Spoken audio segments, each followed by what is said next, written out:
Hello, everybody. Flotsam and Misfit, welcome. Welcome, guys. Day after Christmas. You guys had a great day. I want to hear about your day. Right, I heard everybody's week has been going. We go ahead and jump in here.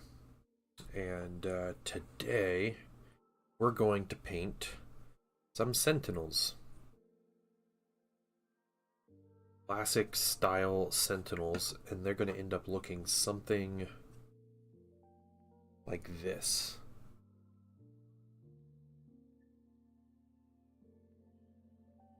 So that's what we're doing. The bases on neither of them are done though. So this is just the bare sand. This is the sand, but then it was primed along with everything else. So let's go ahead and get started. I have silver paint out. I have my kind of classic mix here of bright silver, or just silver and dark silver. So paints that. And then we have just four other colors to paint. Angles on the models look good. Yeah. Thanks, I appreciate that. What's up, John Lockridge? How you doing, man? Mix up some paint. See if we can finish these minis today. Might do a little bit of on the lights and everything. I don't think I'm completely done with the model I just showed you, but gives us an idea of what we're doing with the minis. But this will be a squadron of 4 Sentinels, so because that's how it rolls in Heresy. Excuse me. So how was everyone's holiday? Hope you guys had a good one. This ball joint here. Elchorn, good evening to you. I hope your post-Christmas day was better. Hopefully you got to go out and get some primer, right? Primer that you needed. Gosu! What's going on, man? Thank you so much for the sub. 23 months. Almost at 2 years. Man, thank you so much for all your support, and just being willing to, hang out and mod for the channel and all those things. Nervous about painting Custodes? Yeah, you'll be alright. Custodes aren't too bad to paint. Like, obviously I think you want to spend a little more time on each one because there's not a ton of minis in your army. However, I feel like they're still not bad. Not too bad. Playing too much? Got me up early to play with his new toys. Nice. My son slept in. Slept in the latest he has in a very long time. So that was weird. A weird experience this morning. Morning, good afternoon, good evening to all. Yeah, Michael Paints Minis, welcome in. I hope you're doing well. Hey, welcome everybody. My draw, how you doing? Painting Sun did. I think he had a blast. It was a great day yesterday. So it really was. $30 blender art, yeah. Right. Yeah, hey, you paint your minis how you want. I think people in the Discord had a lot of good points, though. Like, you can paint them gold if you want to paint them gold, but other color schemes look great on Custodes. So don't feel like you have to paint them gold. And no one is going to complain for painting them other colors. And if you do come across someone that complains that your Custodes aren't painted gold, then you should take that as a sign that that's not a person you should be gaming with. So that's basically how it should be. Yeah, white and black both look really good. Yeah, silvers and golds and bronzes, those are all like fantastic colors for Custodes. Good time zone to you, yeah. Yeah, we had a great Christmas, though. Yeah, we had a really chill morning, got to, open gifts, and Painting Son got to play with his gifts, and then had some family come over, and Zendral came over and ate dinner with us, so, and spent the day over here, which was a lot of fun.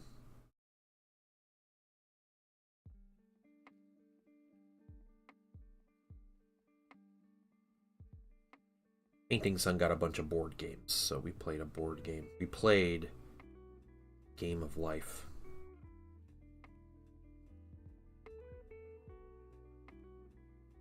So, morning, Merry Christmas. Yeah, yeah, we got what they want to know, what they deserve.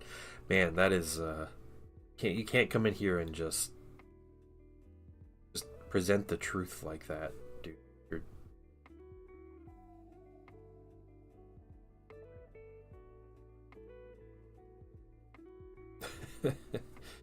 We complain about being hungry all week. You putting food in front of him, he won't eat. Yeah, yeah. It doesn't get any better when they're older. My son, we made a ham. I was quite proud of this ham that I made yesterday. All week, the Painting Son went on about how excited he is to eat ham. It's just, oh man, ham sounds so good, and he's gonna eat so much ham and all this stuff. And then what happens when we're sitting down to eat? He doesn't want any ham. Refuses to eat it. Every time. Every single holiday meal. That is what happens. Gets so excited to eat all this, like, food. Something a kid would... Yeah, exactly, yeah. Every single time.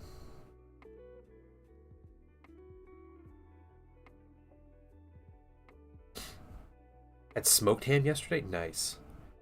You do clover pineapple ham? No, I didn't. We just got a spiral ham from the grocery store. So I didn't do anything fancy with it. Didn't want to do anything fancy with it.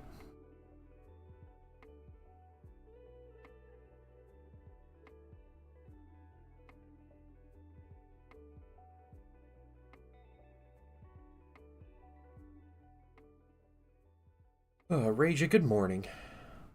I saw my folks, got my mom an Adidas tracksuit. That's right. Yep. Jokes my mom, Eastern European. Yeah, I remember you talking about that. Was that Monday? You were talking about how you're make tracksuit jokes. Good old Russian mafia jokes. A pound of ham in the fridge, nice. Smoked a brisket yesterday. There you go. All right. Sounds good. Painting wife is currently making stock out of the ham bone.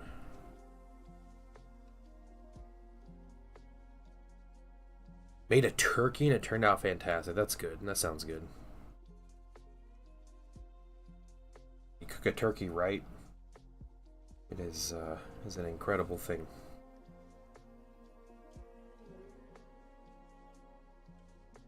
I want to finish these. I have 3 Sentinels I want to paint today.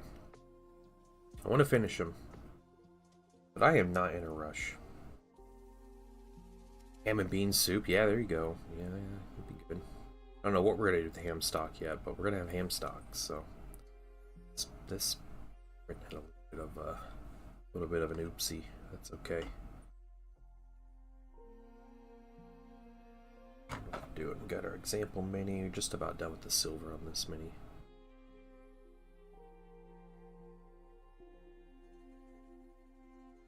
Old Sentinel. Yeah, Cody. Yep. That's what's up. Alright, I think that's it for the silver.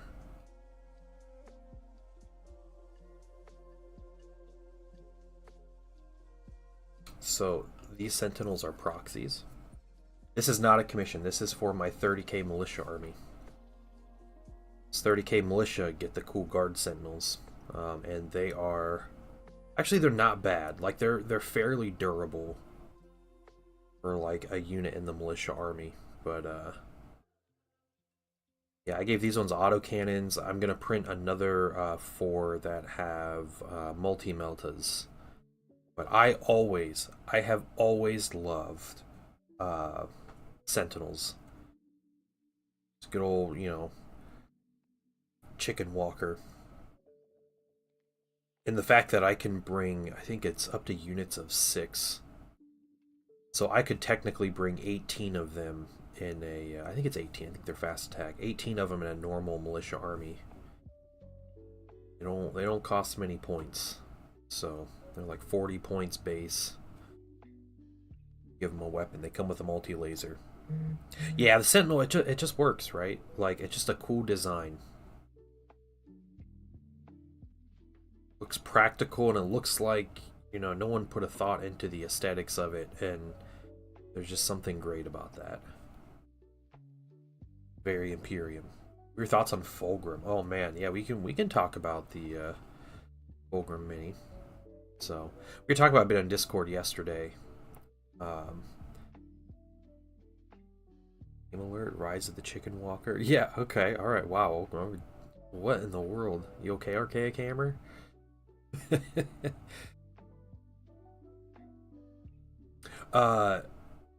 So, all right. We're gonna answer cultured Americans question. Hold on. Simplest Christmas dinner I had with the wife: roast pork belly, salad, and some barbecue. That sounds amazing, though, Flotsam. That sounds like a great dinner. So good. It sounds like you had maybe a peaceful Christmas. That sounds really nice. All right. So, I printed Militia to use for my Militia. I do have Solar Auxilia, and I've been posting them on Instagram. I posted my basically 3 finished things for my Solar Auxilia. So I do have some Solar Auxilia painted, and I have another rifle section kind of waiting in the wings. But I printed Militia from a creator called Quartermaster 3D. Makes these amazing. They're called Trench Devils. They got like kind of a nice, I guess like somewhat Krieger vibe, but I went more like desert Talarn type theme for my Militia. So yeah, that is my my Militia army for 30k. Like 170. Yes, so all right. 40k Fulgrim. I think the mini is great. It probably is, I would say, in my opinion, the best looking Demon Primarch mini at like first glance. Most of the Demon Primarchs I have liked the way they looked more in person than in the photos, but I think that mini is great looking. I understand like some of the complaints about it. So like my biggest complaint about the mini is his wings look too small. However, as 40k Magnus's mini is not good looking. The 40k Magnus doesn't look any. He is the worst looking Demon Primarch, and that is sad as a 30k Thousand Suns player, a Heresy Thousand Suns player. But yeah, I would wait for the Forge World version of a transfigured Magnus. So yeah, so 30k, the 30k Magnus transfigured has his wings fully extended, and they are like ready for flight, right? And like that many, his wings look big enough to where like he could actually fly. Like they look actually practical. 40k Magnus's wings look tiny, but someone pointed out that they look like they're folded in, so of course they're going to look tiny. All hats on that mini, so versatile. That's true. Yeah. Oh my gosh, I don't like 40k Magnus. I really don't like the mini. Maybe if I had one of my own to paint, I would like it more, but in general, not my favorite. People had complaints about the face of 40k 40k Fulgrim, and I understand. I'm gonna mix up Fulgrim and Magnus's name a bunch. I just know what's gonna happen. I probably are, but I think his face. I think the problem with his face sculpt is not the sculpt. I think it's the paint job. I think the way the studio paints minis, the GW like heavy metal team paints minis, is not conducive to like a nice looking face. They do everything super like exaggerated, like the lines are really harsh on the mini, and um, I think that is the issue with the face. We'll see. Obviously, we'll see when other people get the mini and they paint it. It does look cartoony and kind of lifeless. Yeah, I get that, and I don't like his helmeted head either. So I'm hoping a better paint job really makes it, stand out in a good way. Excuse me. Um, to show off the sculpt, yeah, kind of, yeah. I feel like the only reason they paint minis because they feel like they sell more when they paint them. Like it's just that thing. Pop out for people not to paint a face. Yeah, yeah. The what was another thing people were talking about? Oh, I really like the non-scaled body. The fact that he's like serpentine and doesn't have like scales, I think is more creepy and I think works better. It's more demon-like. It's like looking at someone with no eyebrows, right? Side by side, painted and non-painted. Yeah, yeah, maybe. Yeah, I like the non-scaled body. I like it because it's weird, and like it's that to me is more Slaneshi. So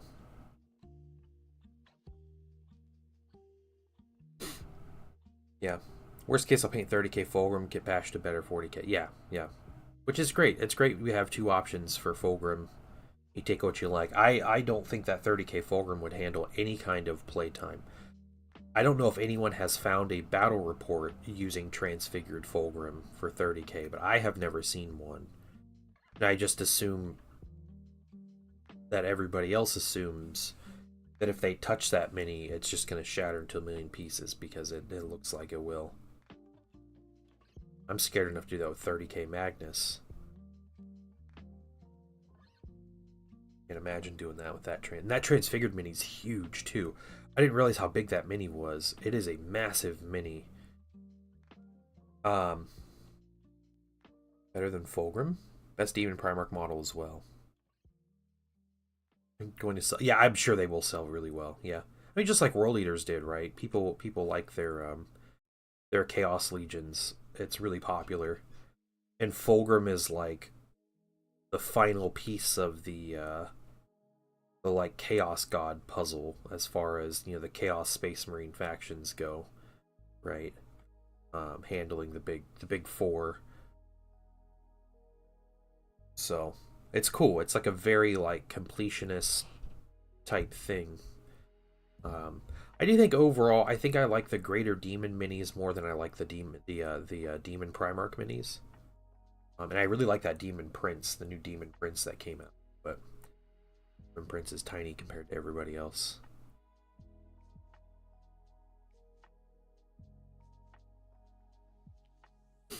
Yeah, I'm sure Dark Mechanicum will come. I don't think that's going to be an issue, but people have been saying that also for 15 years, so who knows. Hot climate's about 30k for. Oh my gosh, yeah. Yeah, I can't imagine living somewhere where it's hot consistently. Yeah. His poor wings will sag. It's not the most unrealistic thing where he's just like his wings are just like folding over, right? That's really bad. Can you Dark Mech in Horus Heresy? They have Dark Mech in Legions Imperialis. And Dark Mech are coming in 2025 to Horus Heresy. So. Expel, thank you so much for the sub, man. I appreciate that. You guys have been very generous today. Thank you very much. Interest into Chaos, really everything they've shown. Yeah, yeah. Well, cool, man. Cool. Glad you're finding a 2025 project. It seems like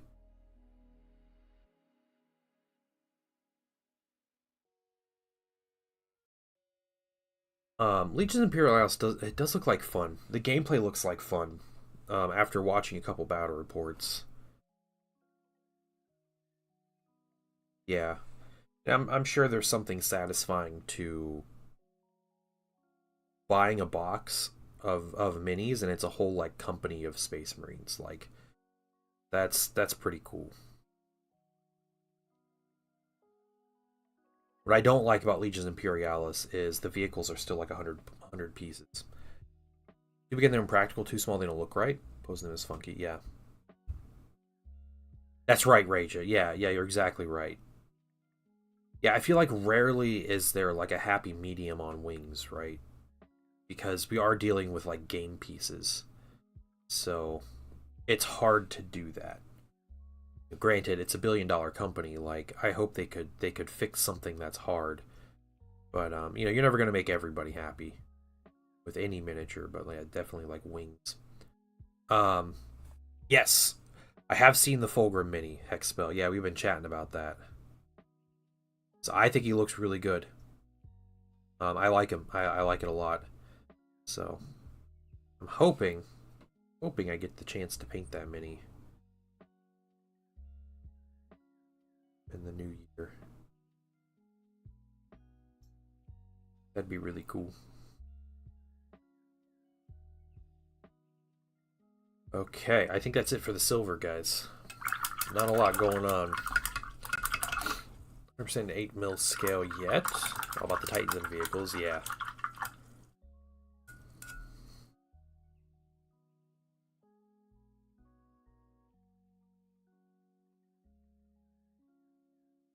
Yeah, I mean, I like smaller scale mini games. Definitely something I'm a fan of. Like when you can feel like more soldiers, like a bigger army, you know, like a bigger portion of an army. Like that to me is really cool and they interest me. But um, Imperialis isn't quite there yet. Like hasn't quite got me in yet. I would love to have like a little Reaver Titan to paint because Reaver Titans are my favorite. And only problem is that Reaver Titan mini's like $60 retail. Like, yeah, I could print one and I could do all that, but I don't want to. Like, it's not enough motivation for me to go out of my way to make a a print and all that. So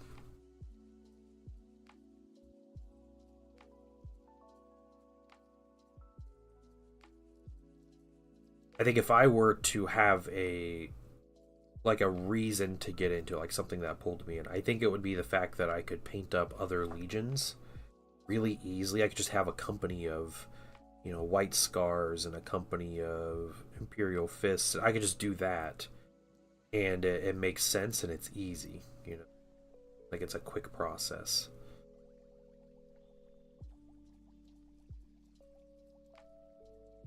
Epic 40k, yeah.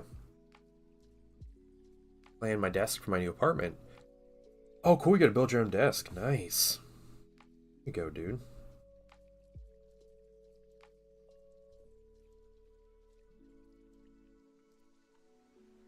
Way to be practical.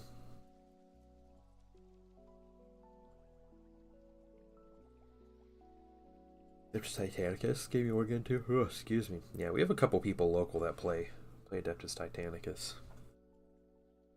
I think they kind of got into Imperialis, but I feel like I see more from Titanicus from those guys than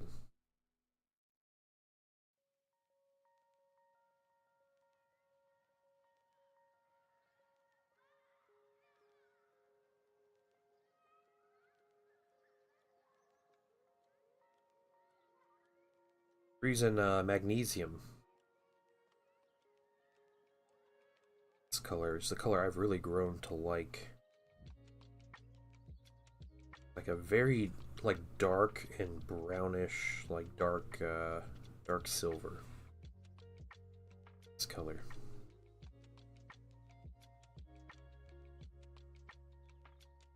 Hey Zen, what's up? Oh my gosh, it turned me off my category again. I It's got to be something with the category or me in the category. I wonder if I have, since I have a tag that says Warhammer, if it pulls me out of that category. But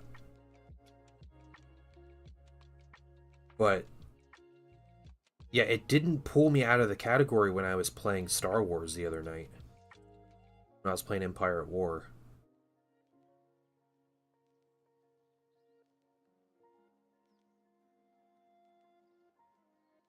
Like I checked the next morning and I was still in category and everything. So yeah, retired 11B. What's up? I do use Foxbite brushes. Yes. Furniture for my parents for free. I can afford to build my dream desk. Yeah, that's cool.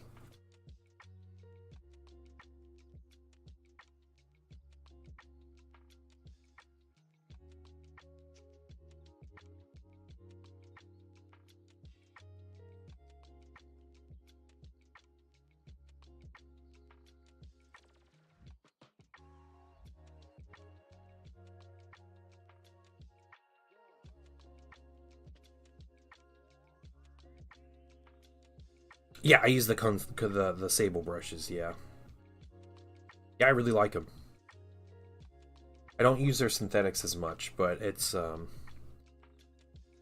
yeah, it's just because I don't use a lot of synthetic brushes unless I'm doing something like dry brushing or putting washes on or something. So you like them? I was looking for some good brushes. Seem to have nice. Yeah, yeah, yeah. I like them a lot. Yeah. Um, Foxbite actually they sent me a couple sets of brushes to use and to show off and everything about a year ago, and I have used them ever since. So I might go back to my what you call it, my Series 7s, my Winsor and Newtons, but I've been using these Foxbite brushes, and I'll keep using them. It's been a solid year. I have painted over 700, or probably about 700 minis with these brushes. So they sent them to me, so yeah, which I did figure out my count for the year, my total number of minis I've painted this year, and I broke my own record, so feels good.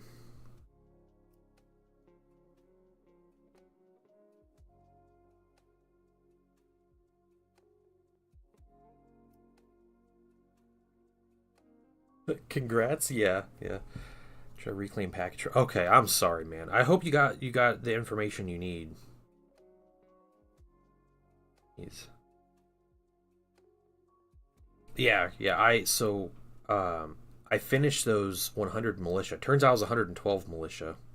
I had lost count at some point along the way, but painted those militia, and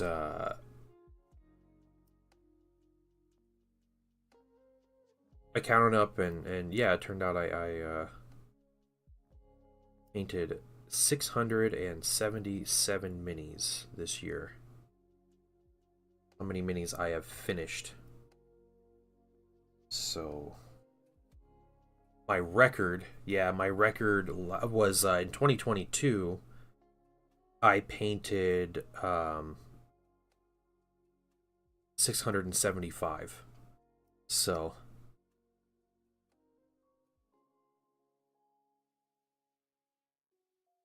yeah, I think I did 10. Hey, that you know what though? That is 10 more than your average person.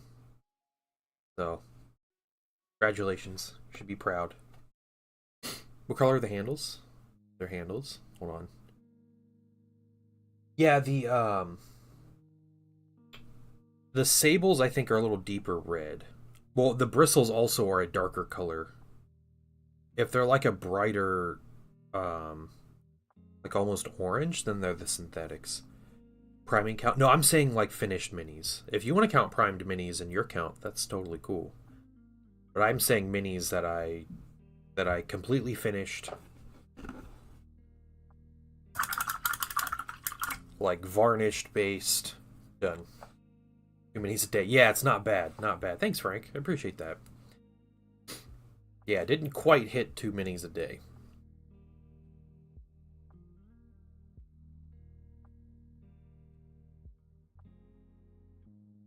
We'll see, maybe next year.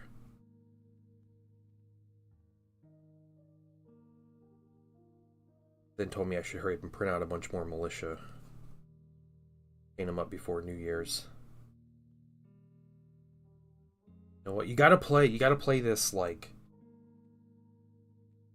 the right way. You know, if I want to break records by painting more minis, you gotta just barely like beat your record. You gotta do like the Olympian, like that like weightlifter dude, like deadlift record holder guy, where he would just barely beat his record enough to get the world record and to get the like money out of it. And then but he wouldn't do any more. And so then he'd come back like the next year or whatever, and he would break his record again and like get the money out of it. He was min-maxing his world records so he could make the most money. Yeah, they say that guy never like maxed out. No one ever knew his like actual max for his deadlift.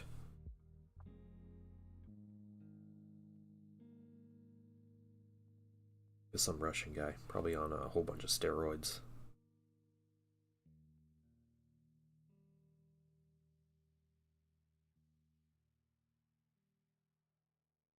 Over 9,000. Beat by 1 pound each time. Yeah, yep. He knew it was up.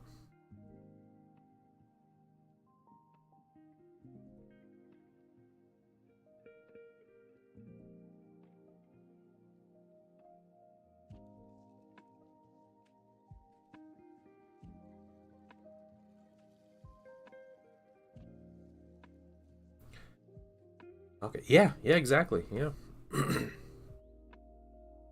I think something like looking back on this year and what I've painted. I'm gonna go through my list. I record everything I paint, so I'm gonna go through my list and like look at what I paint and see what got me to 700, almost 700 minis. But I painted some big minis. I painted Angron this year. I painted Vashtor. Just I painted Vashtor in like 2 days. I painted some big stuff. It feels good to just like, it wasn't all just like I'm gonna paint. I did a little bit of that. Like I'm gonna paint all the simple minis I can just to get my number up. Like I was just working. Let me take just a moment to thank you for allowing me back into your home. That's all it was. Squeak McClean, welcome, and thank you for the follow. How are you doing today?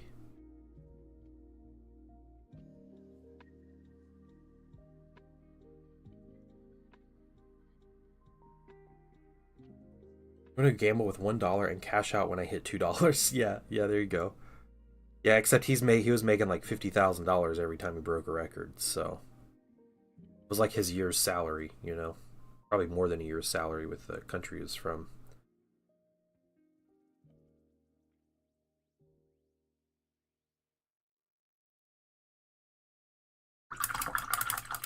All right, one more metallic color.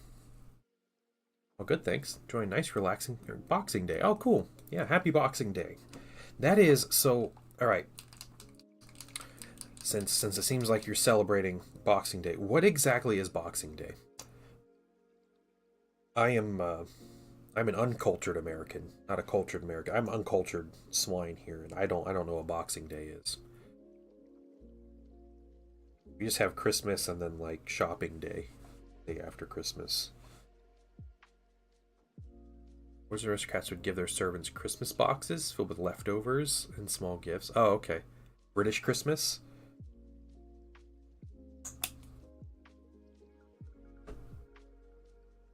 %, sure. The above sounds right. Okay, alright. Zen has a tendency to make things up, though, so I'm side-eyeing him here. Yeah, T-Slayer, what's going on, man? My Christmas is great. It was great. Painting Sun got so many cool things. And we had a fun day. It was a lot of fun. We got to play the game of life. It's fun. Just Google it, alright. There you go, Flotsam. Yep. They celebrate Flotsam. That's what it is. The internet's never wrong, dude. Especially like the Google AI results. I saw people were Googling yesterday, is today Christmas? And the Google AI is like, no, today is not Christmas. Christmas is on December 25th.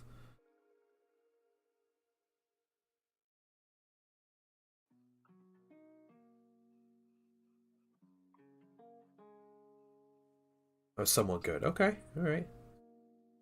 Europe celebrates Christmas Eve, Christmas Day. UK does Christmas Day and Boxing Day. Interesting. Okay, that's interesting. That's cool. Do you guys do like more gifts, or how do you celebrate Boxing Day? Is that why GW is not doing Heresy Thursdays, because it's Boxing Day? So I'm a bit sad about that. They posted on Christmas, but not Boxing Day. Just a day off. Okay.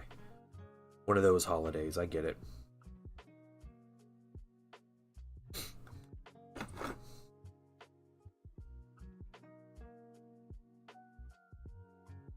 I'm just with the take. Oh, okay. I'm so sorry.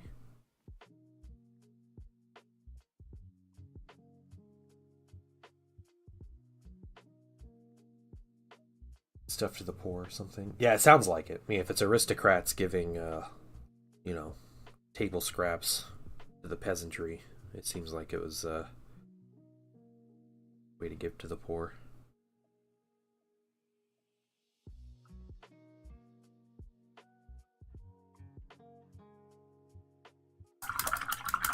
Got a Grey Knight Combat Patrol box. That's solid, man. Sounds like a solid Christmas gift.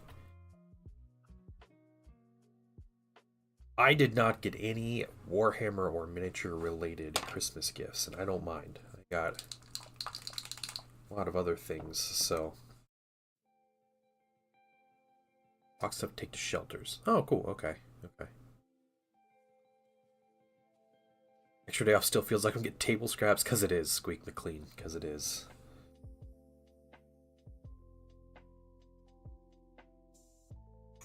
Alright, we got some dark neutral gray. Putting this on spot on these. Very, very simple to paint. I want to do a bit with like weathering and stuff. So we'll do some weathering powders and dry brushes and little things, but this is my militia army, and the point of this army is to be simple. Usually 3 pizzas for 20 people. Yeah, yeah. Oh man, we had. I worked at this at a pharma company, and it was a very generous company. Like, you know, not generous, but made tons of money. It was a very easy job. All this stuff. Well, during COVID, where I worked, we had to be present on site, but everybody else, you know, went home and worked from home and everything. So the company would do this whole thing, like, you know, everybody I worked with was always grumbling all the time. Why can't we work from home? Like, dude, you drive a forklift.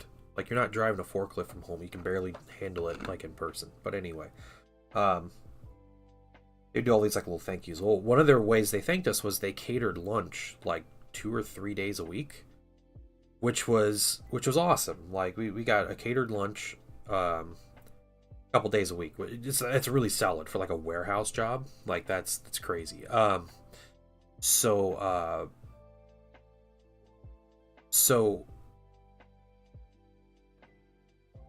what was I? What is this conversation about? What was in the game space? She forgot the t on the shirt till I opened it yesterday. Oh, got a shirt with a picture of the Emperor and a oh, nice. That's funny. So they ended up getting us like an extra, so we would get a lunch also if we like made our numbers for like the month, like our accuracy numbers and everything, which was really easy to do because we triple checked everything before we sent it out. We were like really slow, but so we make our numbers, and they buy us pizza.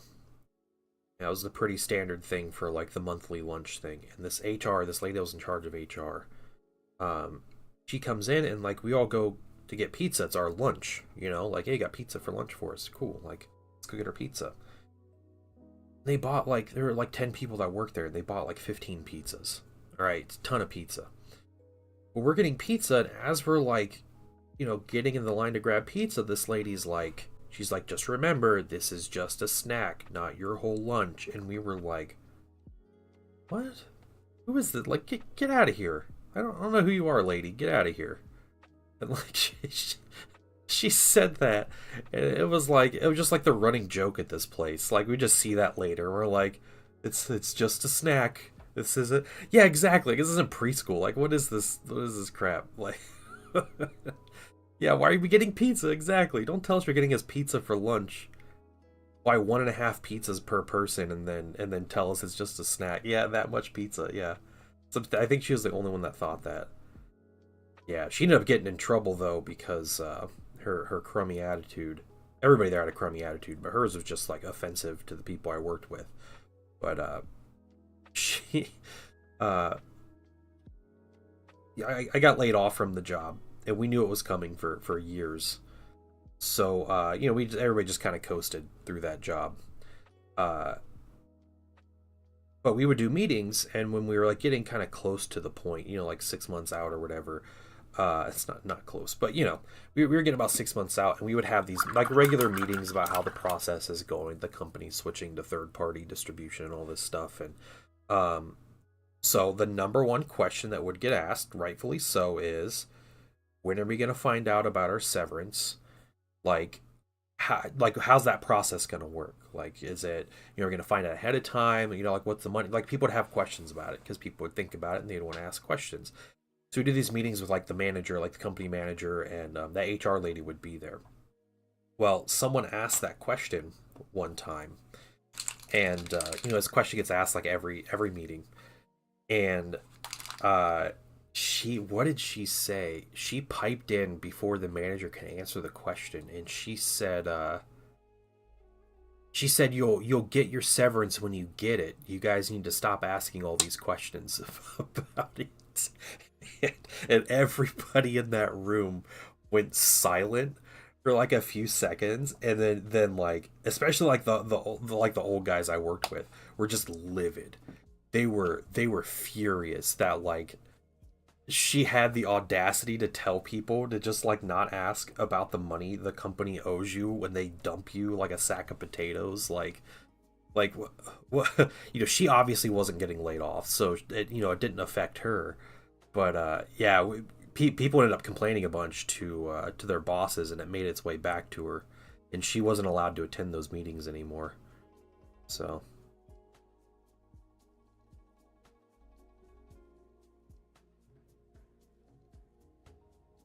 good times. Yeah, yeah, that lady had no social skills.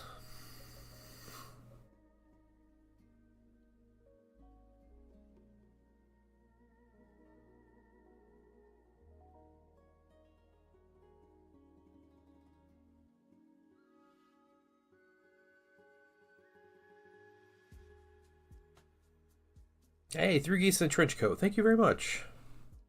Appreciate it. You're messing around with some colors here. These minis. You want to kind of separate out where the red goes. I like this on the front though. It's pretty cool on the front. We'll do one maybe with all three. That sounds good to me. Very clean. Yeah, it won't be. It won't be. It's just the base colors so far.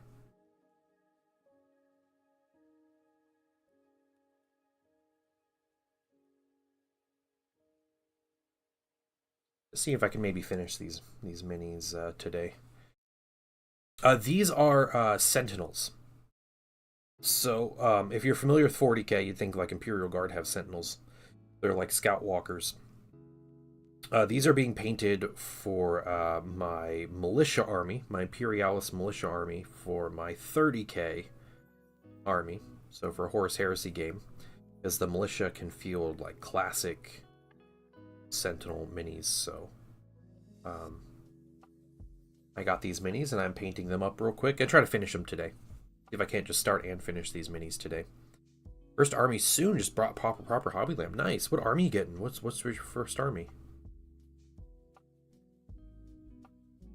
It was Slaves to Darkness. Nice. Man, the Age of Sigmar Chaos minis look amazing. But like Slaves of Darkness minis, yeah, they work really well for the old world, which is my fantasy game of choice. But yeah. I believe. Awesome. Thank you for the sub, man. Thank you. Back into painting minis after a 25-year break. I hear that, dude. I understand. Yeah, I used to paint off and on. I haven't painted off and on for like 20 years. And about like 2018 or so, 2019, I decided just like, man, this is fun. Like, I'm going to keep doing this. Stick with it. Now I do it full time.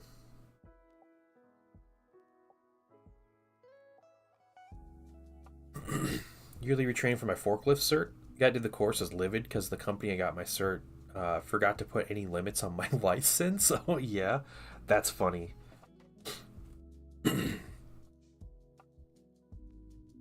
As well, used to have a few Skaven as a kid because I'd stored in a car. Oh, that's unfortunate.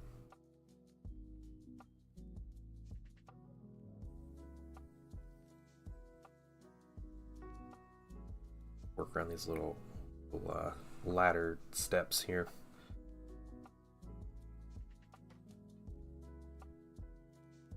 Why'd I stop for so long? Yeah, it's a great hobby. I think I have come to appreciate what the actual like what painting actually means, you know, for like me and my health and just like your mental well-being and developing skills and relaxing and regulating, right? All those things. It's like it's really good for that, right? Essentially, I'm allowed to drive every make and model of forklift. That's hilarious. Yeah, I was certified. I would drive regularly. Sit down forklift in a reach truck, and we had reach trucks that would reach about, I think it was like 35 feet. They were really, really, really high up warehouse. And then a cherry picker, which is like a platform you stand on, and you drive the forklift from the platform, and then you can elevate the platform itself. You could personally go up like really high and grab stuff. So posture's the only thing that suffers. Yeah, it's true. That's true. You know what's funny? My back and neck are in a lot healthier state now painting full time. You know, hours and hours every day I paint than when I drove a forklift for a living. Millions of dollars of orders from pharma. I wonder if you ever... you probably did. Yeah. There's a good chance.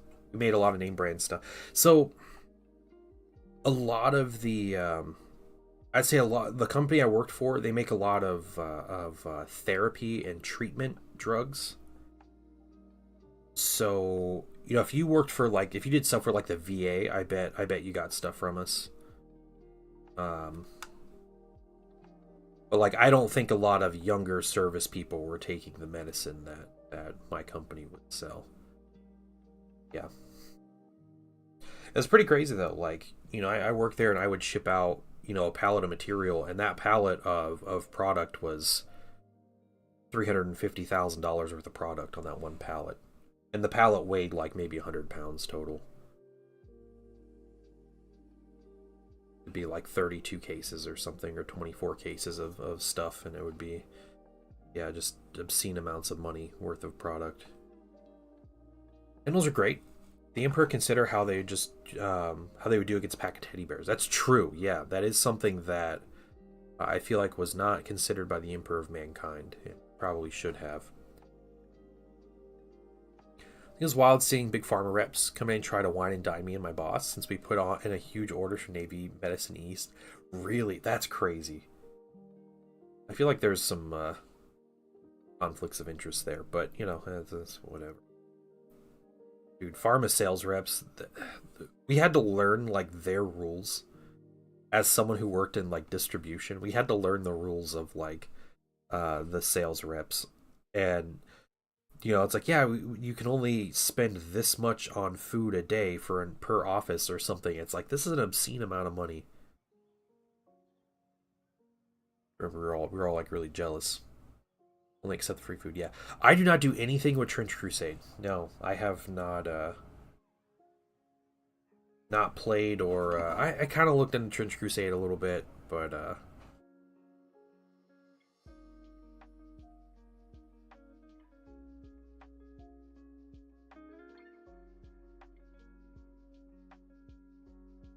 yeah, so you can't do a Ferrari. That's beyond the money. But it was like, the limits were like $35 per person per day that you could like pay for a meal, and so you can just spend $1,000 for an office a day to try to get them to like buy your products or whatever. And that's like company money. It's not like the salespeople money. It's crazy. Hey, is that Keeler or Kyler? Welcome. General Kenobi, indeed. That space, just my own painting space. I work at the kitchen table, yeah. I'm a lion, welcome in.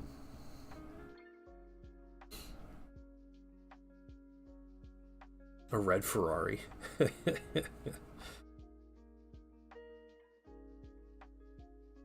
Yeah, they're a DoorDash Ruth Chris. Yeah, exactly. It's like the craziest and that was in like 2015 also. Yeah. Last expression. Okay, Kyler. Okay. Well, welcome in, Kyler. And that these are the base colors, guys. We just have different colors. I don't like the blank gray, so I'm gonna put. I think I'm just gonna do half a front panel red. Yeah. Or do this half.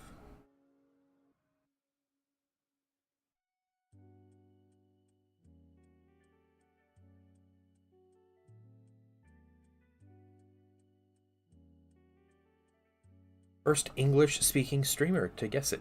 Oh, yes. Alright. Yeah. Hazard Stripes. I'm not doing Hazard Stripes. No. Someone who works with a lot of these offices, it's usually stuff like Oh Charlie. Yeah. Because, yeah.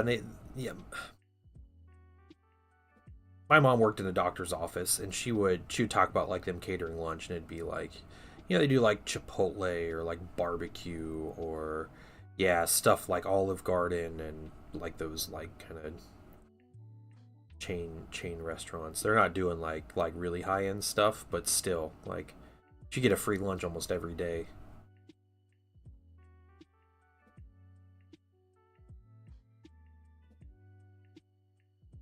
Yeah, I'll just do half. About that. A little more red. First of all, let me take just a moment to the thank Hazard you for Stripes. allowing me Bourbon back Buck, into your thank home. you for the follow. Welcome in today. Hope you're doing well. Got a Ferrari as a company vehicle. It's too cramped in there for me, so we went and got a different tractor. Oh, yeah. Alright. So, base colors. That's it. That's it for base colors.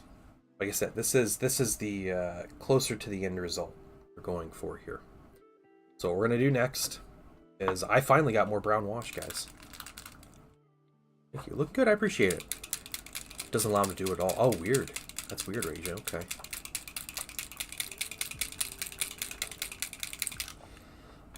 I got strong tone. I heard this stuff was good, and I tried it on this mini. It was fine. Yeah, it was good stuff. It's a lot cheaper than GW, and the brown wash is pretty similar tone. This is like a little more. I don't even know how to describe it. I think Agrax is a little more like black in it, and this is a little more brown. But they both flow similar. And everything. So I was like, I can get 2 bottles of this for the price of 1 bottle of Citadel. So I'll just buy the cheaper stuff. So there you go. I bought Army Painter stuff, guys. Okay, let's get a brush.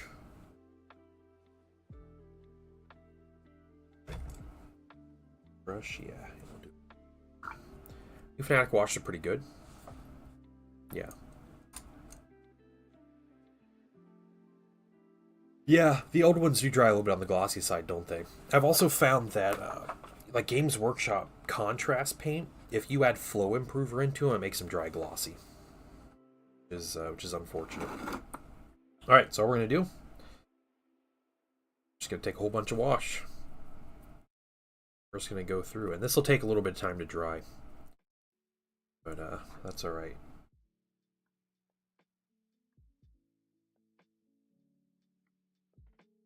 Try to make sure this wash gets in there. There's little like imperfections in these minis. These were prints. I found some. These were nice, really nice prints. Honestly, really nice STLs. Let's like pull the paint off. I try to be gentle. I don't know if I just scraped some. I think I am scraping some paint off. I just primed these last night. Hopefully they hold together.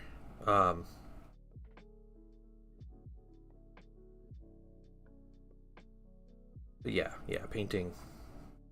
Things have been good to paint. There are just a couple like little difficult things with printing them, but they were really quick to print. That is pulling paint off. Oh no. Oh no. Well, we can do some weathering on those spots where the paint is coming off.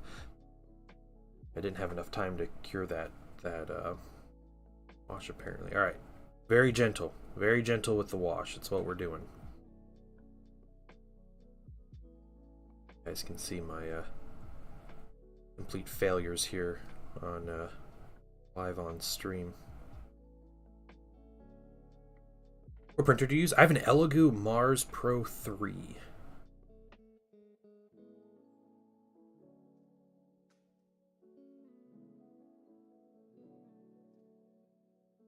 It's looking great. Don't have the new strong tone. Yeah, it's just fine. Yeah, nothing. I have no complaints about this. This wash. I tell people when you prime a mini, you give it 24 hours before you touch it. You can if you're priming like and you're gonna use like more spray on it, whether it's airbrush or like a rattle can, like you can do that. But don't take a brush to the mini for 24 hours because you have to give that primer time to cure because it's got to chemically bond with the plastic that it's on, with the material it's on. And I did not. I primed this maybe less than 12 hours. That was about 12 hours ago. So we're just going to be really, really gentle. And we're going to hope that... Oh, yeah, see, I just pulled off a bunch of paint there. I wonder if it's like... That wash isn't like doing something weird to it. But yeah, we're just going to be gentle with the mini. We're going to give them time to dry. We're going to try to fix our mistakes quickly. With less disruption. Normally would. Less agitation of the paint.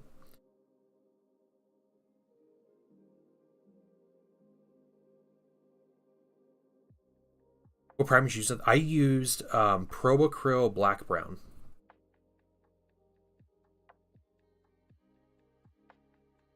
It's the primer I used. Which normally isn't an issue. I think I painted this other Sentinel. He had been primed for weeks. So there are little areas on this mini where the paint has popped up and fallen off. We're gonna weather this down. That's what we're gonna do. Yeah, and it's the paint like is it reactivating? I wonder if that's what's happening. That's crazy. Doing it on the red. It's not doing it on the red. I'm just doing it on the gray. Huh. Terrible adhesion to 3D prints. Yeah. See, like I painted this mini. I had no issues with this mini. This one though, this one's not doing so well. Yeah, we'll give it time to dry. I wonder if it had to do with color on top of it so soon or something. Huh. Yeah, we'll see. It's okay though. It's not a big deal because it's free weathering. Yeah, exactly. So we're just gonna get what we can out of the mini. More wash here. It seems like something about this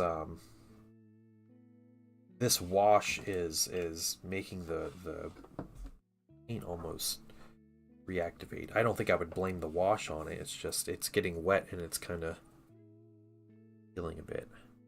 Again, that's not bad though. I'm not hating it.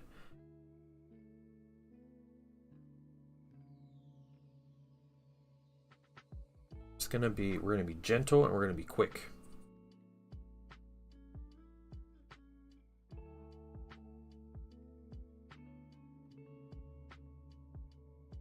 Romeo, soak into it, reactivate. Yeah, yeah. Is it reactivating the? Okay, yeah, it's doing similar things. So gentle. So I did like a zenithal highlight with the bright warm gray here. I'm thinking maybe in the future, maybe put that bright warm gray on. Obviously, let it sit longer. You know, we know what we got to do. Like that's the rule we have to follow. But I was like, oh crap, I have something. I want to paint something tomorrow, and so I was like, all right, I'm gonna go. Gonna go prime these minis, but I think putting a coat of paint down, maybe like hand brushing some gray over this.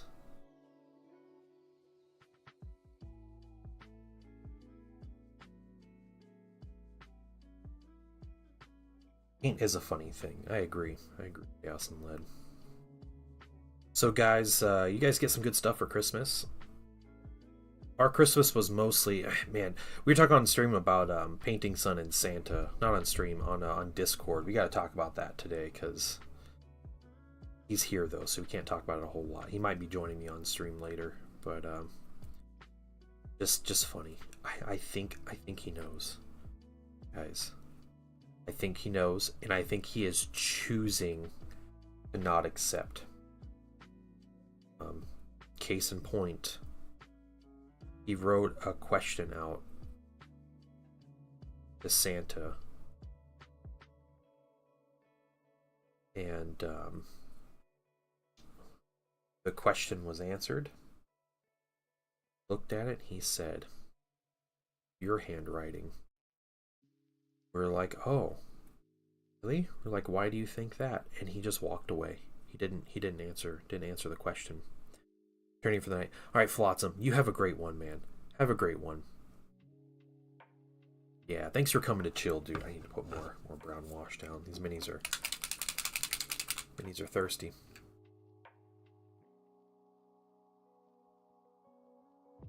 I don't think it's the fact the print isn't fully clean squeak. I don't know if resin prints work that way. I don't think I've ever had that experience with resin prints. I mean, there's a chance, but like it.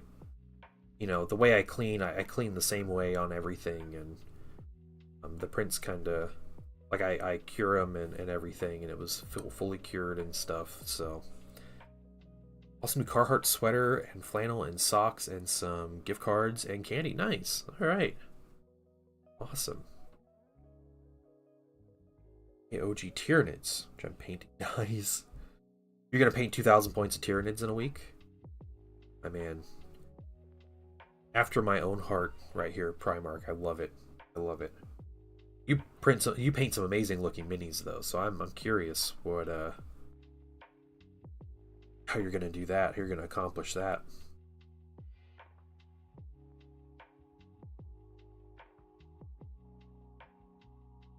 We're not as bad on the paint peeling here on this one, since I knew it was happening, right? But yeah, see, I can just rub it off with it being wet there. My next step on this when this dries is a dry brush, and now I am I'm wondering if that's gonna be practical. You know, if it dries, maybe it'll work. But battle ready. Okay, only have today and tomorrow. So, oh no. Oh man, I hope you're able to do it. You got airbrush.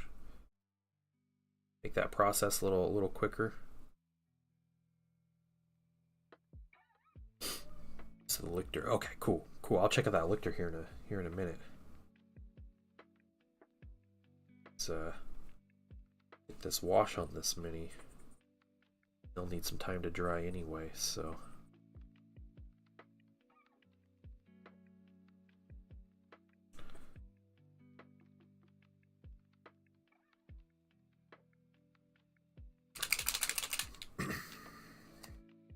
Sounds good. Yeah, I got a new belt and some sunglasses. Two things I need, but it's a real leather belt, so I'm excited to have an actual leather belt. Because I wanted a nice belt that would last a while. But yeah, it got that, and got the painting son tons of things. So he got a lot of board games. He got a lot of books. And he has been his books I think have been his #1 gift, which is great. We got a bunch of book series for him. Like the Good Robot, I think or the Wild Robot. What is that series? There's a movie that came out. And he saw the movie and he really liked it. We found out they were books, so got him that series.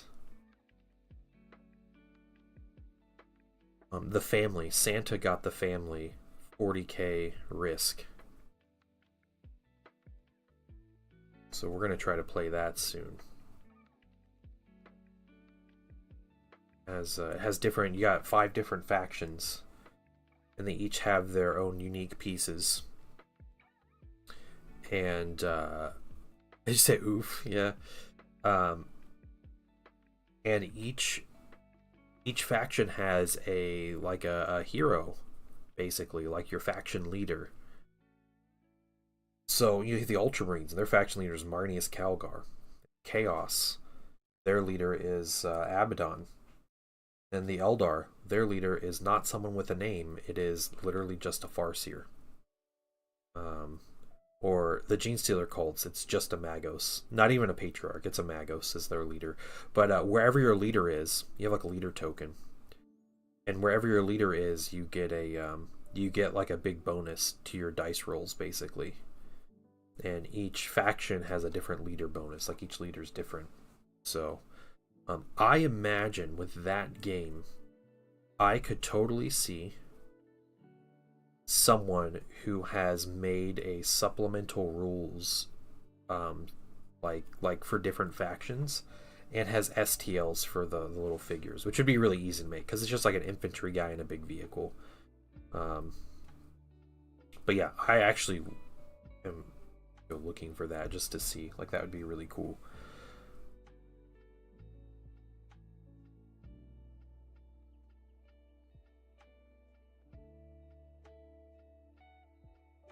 It's Warhammer Risk. I'm thinking it's featured on a review on a board game channel I used to watch. Yeah, maybe. Yeah.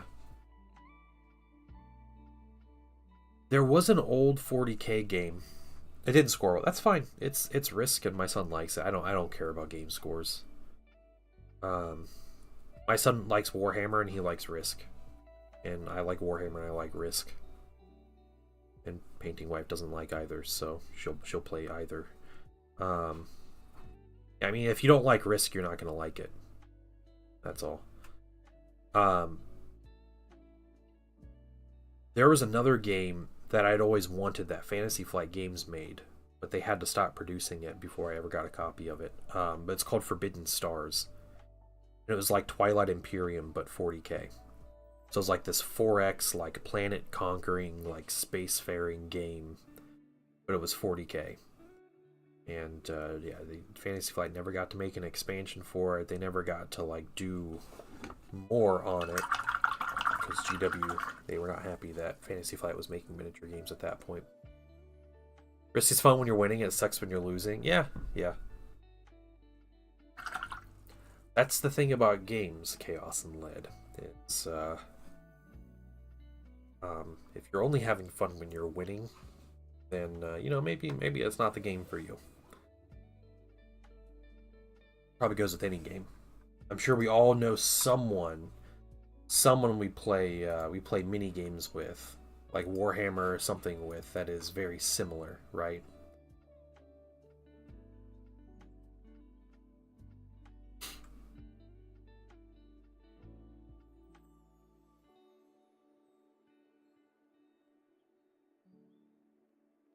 Oh man.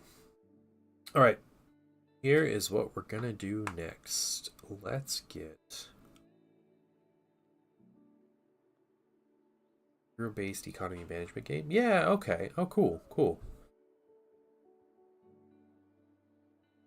Yeah. Definitely. Definitely Chaos and Lead. I agree.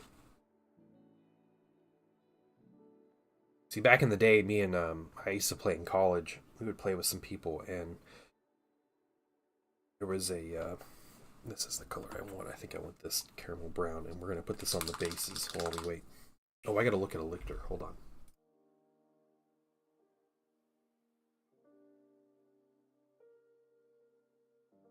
Oh yeah, this is guys. Go on.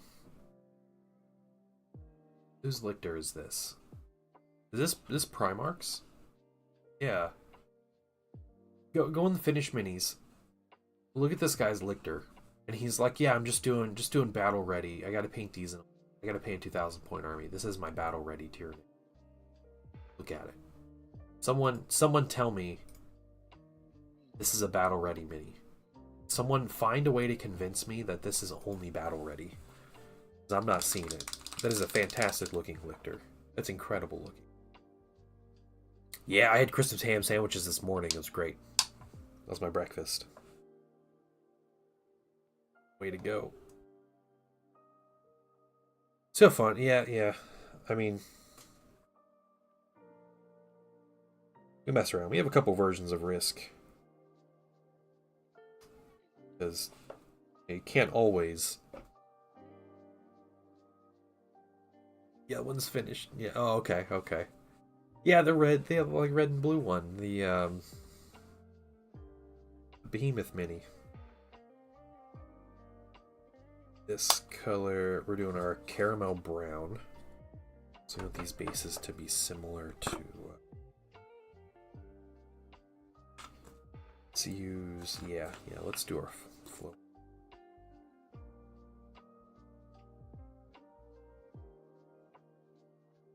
Yeah, everybody's reacting at the same time. There you go. Good. I see that goes too.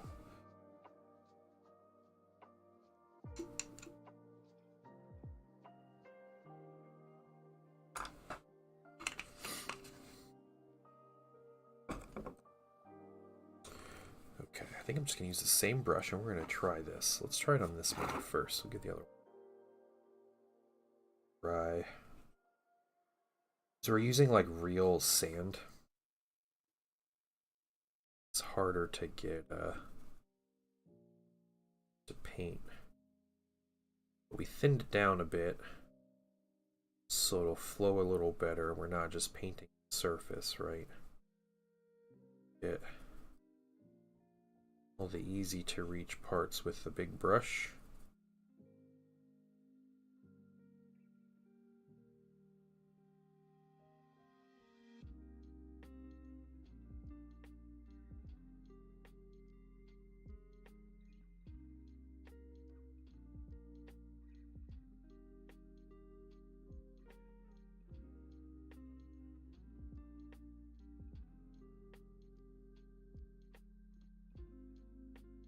Hey, Sentinels are going well.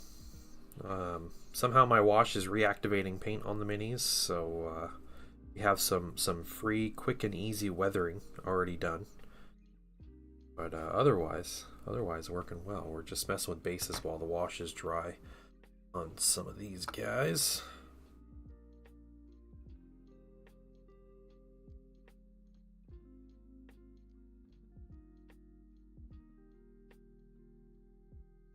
What's going on, Aslan? How's your Christmas?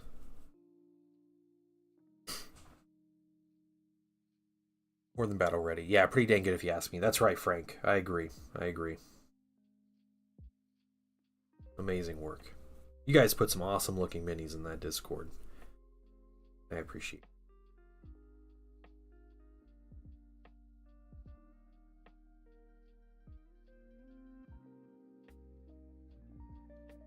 Great too, because I'm a member of a lot of different Discords.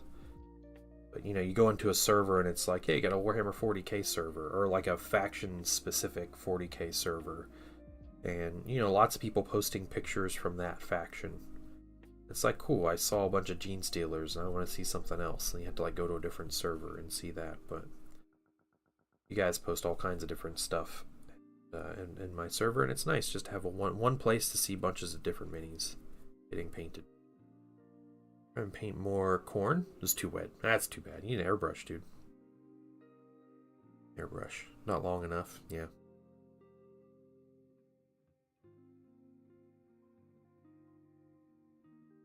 So we got free weathering on our mini. On our 3 that we washed today. It's okay. We're gonna add some more caramel brown.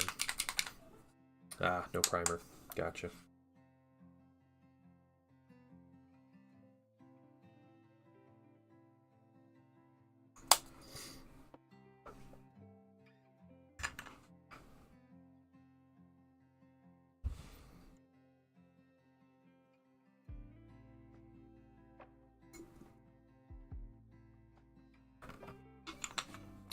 Yeah, struggling with it. I understand.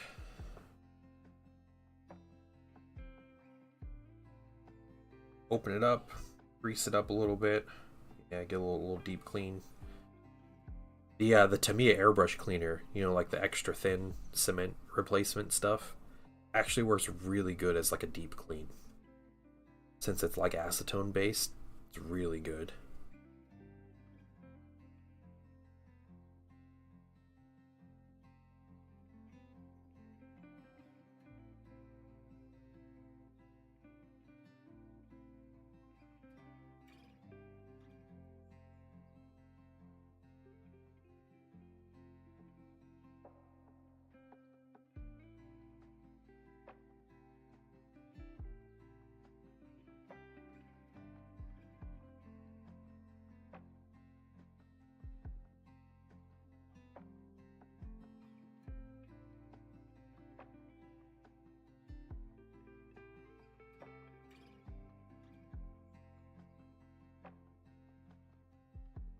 Small brush after this.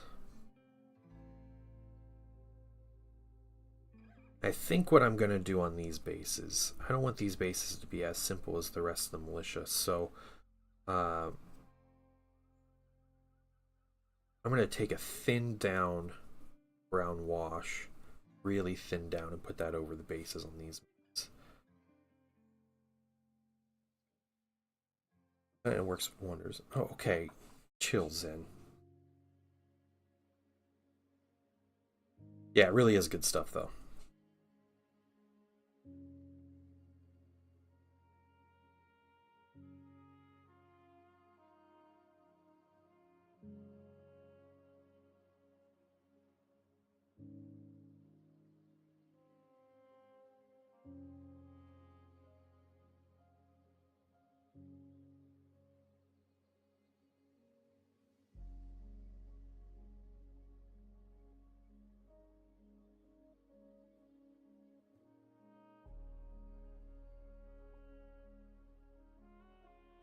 Tell me it's also not a glue technically. Did I say it was glue? Is that what I'm doing? I just picture Painting Sun correcting me when I say one word wrong. That's what I was thinking. Oh, Aslan. Oh, okay, you're correcting Aslan. Okay. Yeah. Oh yeah, Aslan. No, it's airbrush cleaner. It just has the same formula as the extra thin cement. Yeah, it's not glue. Yeah. I completely missed that message. Yeah, it really is like the best airbrush cleaner. My bad, Zen. My bad, dude.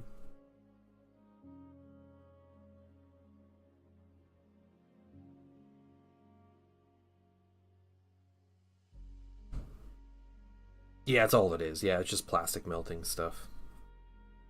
And works really good about melting melting acrylics because that's its job. And acrylics are just a plastic medium, so okay. Big picture on the base. Let's get a smaller brush.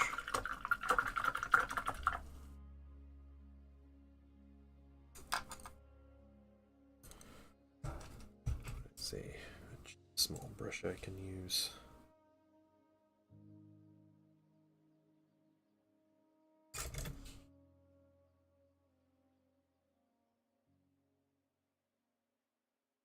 Okay, I mean, if you don't want to use it, that's fine. But I have used it in my Master's airbrush, and it worked well, and I use it in my Iwata, and it works well.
Right.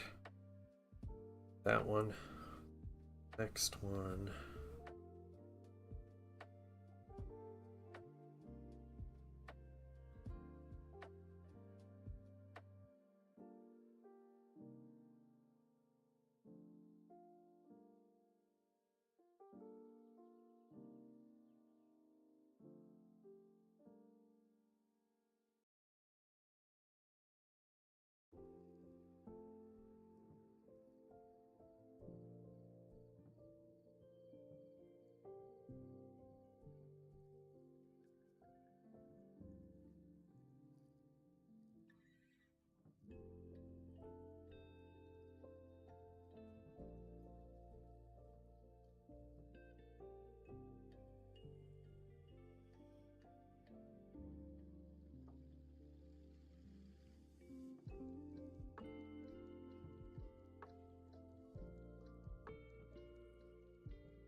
Way of staying productive while the wash dries.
All right.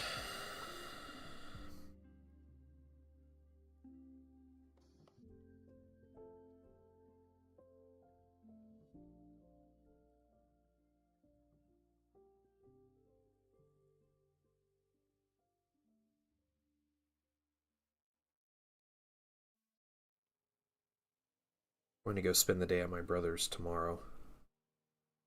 I'm going to bring some hobby stuff to do.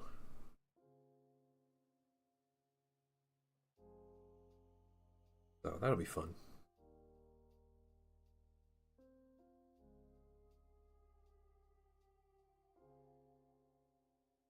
I'll bring some minis to assemble.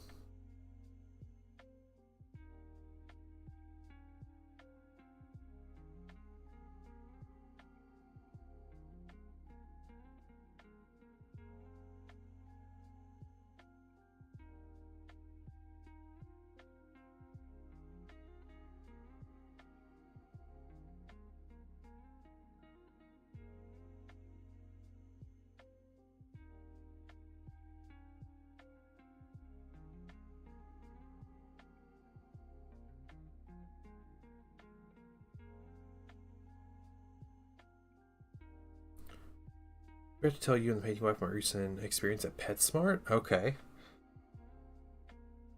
Is it PetSmart or PetSmart? It's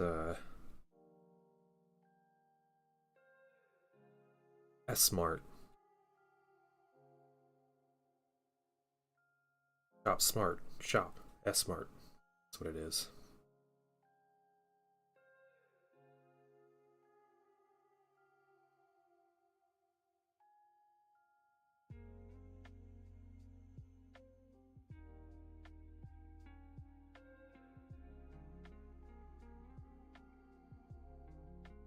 It's both.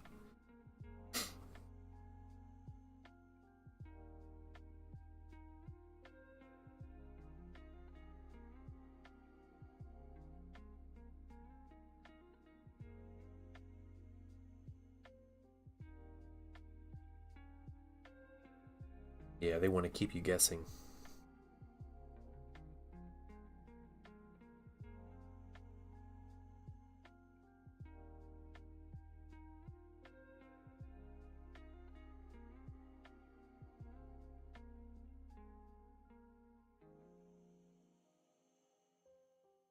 What happened at PetSmart?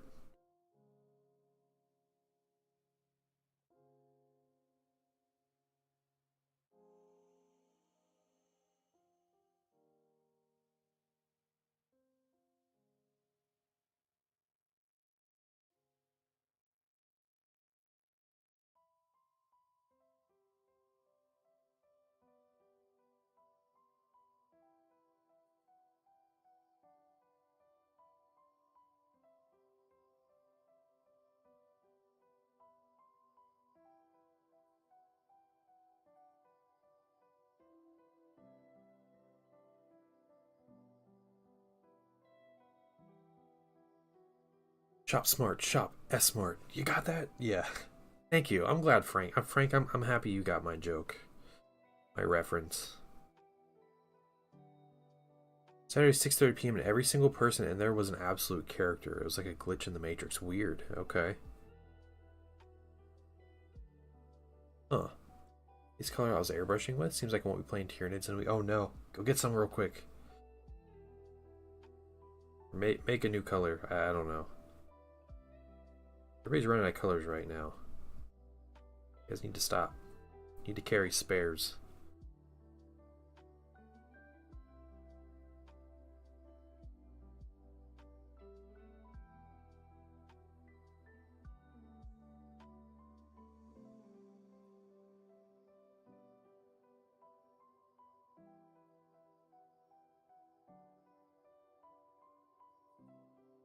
I can't think of the last time I was in a PetSmart.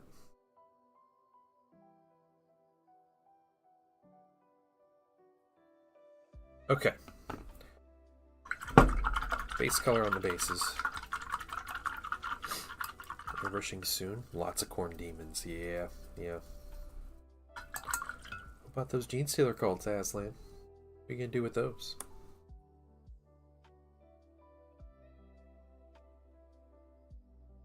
Ace's birthday. We're gonna get him some of those. Oh, okay, okay. This was Ace's birthday. You should have told me, man. We got him something.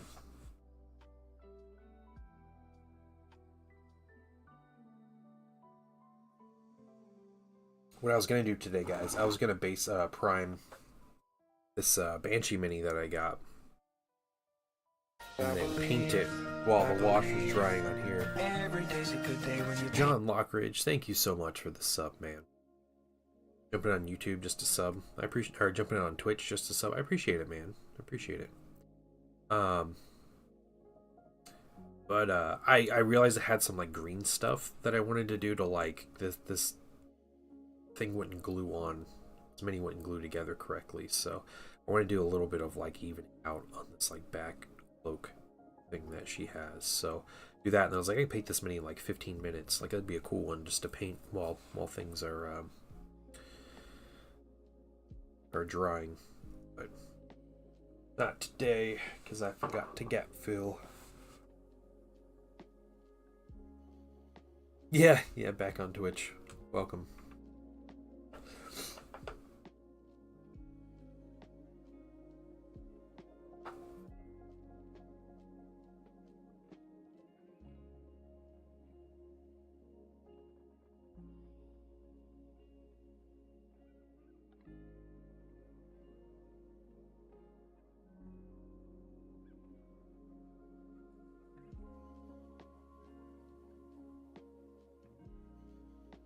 Well, I am sad there is no Heresy Thursday. Yeah, 2 Manches are cool. Yeah. They're going to be from my vampire accounts, so at least that one. I've heard they are very spammable. I'm not going to spam them, but...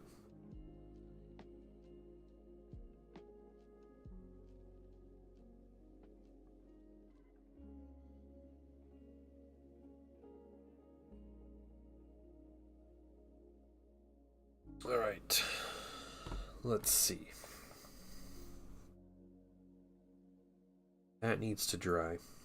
The wash needs to dry on him. Look here. Shooter Quartz is the best death range. Now, vampire counts are the best death range ever made. Yeah, you can see where the... it's peeling off there in some of the spots. Yeah, I think when this dries, we're just gonna... okay. Dried out's holding together better. So, yeah, we'll dry brush. We're gonna dry brush with our bright neutral gray. And then, we'll come through and we'll do some other colors. We'll get some other things ready. Doing that. Where is that a production anyway? So you need to work something out. Oh, that's too bad. I like most of the the Soul Blight models. Yeah, I think they are. Yeah, I agree with you on that. Great. Yeah, Aslan.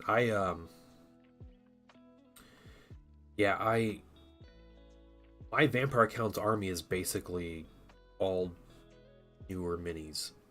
I don't have any of the older skeletons or older zombies or anything. It's basically all the stuff that's newest. So it's a lot of Age of Sigmar minis. Even though like the Crypt Ghouls and the Crypt Horrors, excuse me, are all pretty old. Those are like 6th or 7th edition. I think they're 7th edition Warhammer Fantasy minis with the corpse cart. All that stuff is a little older, but yeah, I basically just have I buy AOS minis from my Old World army. GW probably hates me for it.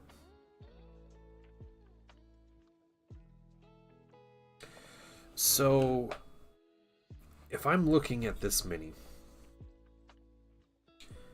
and we will talk about weathering this mini.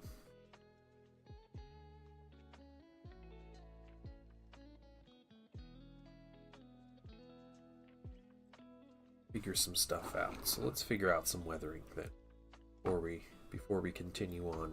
All those other ones are drying. Yeah, the zombie dragon's good. Yeah, it is impractical. It makes me like feel for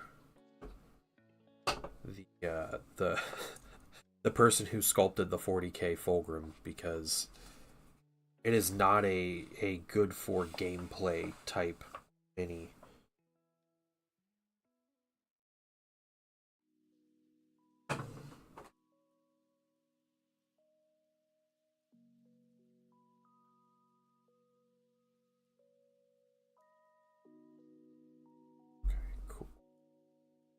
We're just gonna get a little sponge here.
New Fulgrim and make some fantastic kit bashes. Yeah, yeah.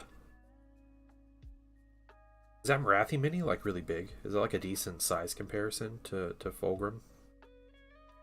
Because I think the Fulgrim mini is going to be massive.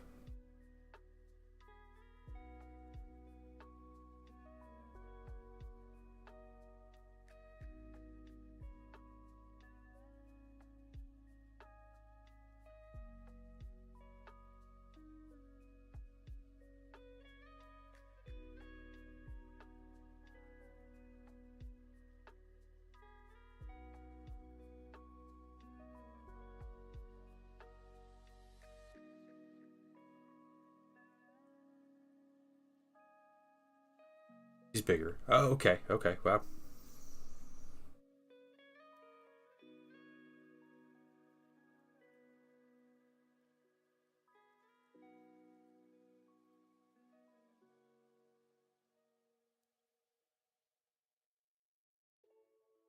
Some random things on there. What else? Since we have an idea of that, brush a little bit. We're just moving ahead on this many just so we can get an idea of what we're doing.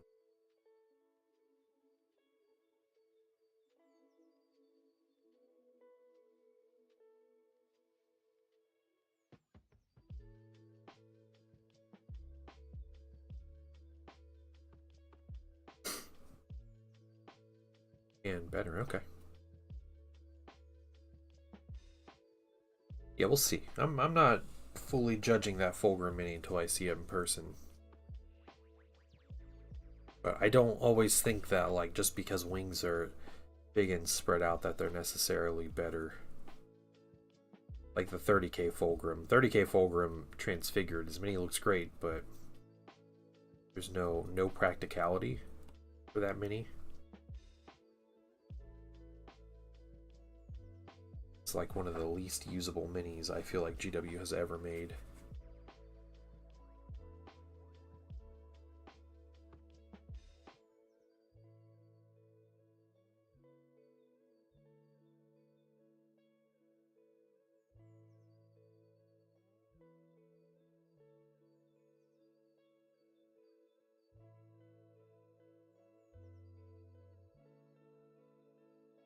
They do not have a transfigured Magnus. No 30k like demon Magnus yet.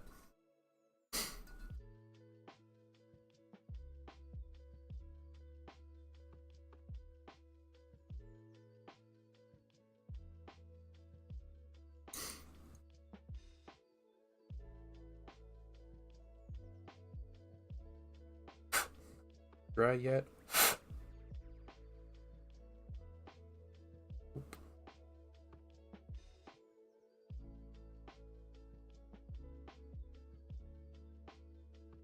Working with vehicles and washes, you're always going to end up with a bunch of waiting time.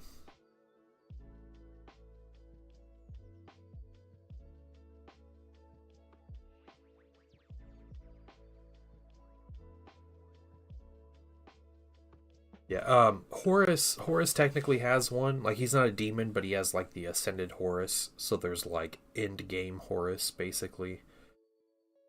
But yeah, as far as like demon Primarchs go, Fulgrim is the only one.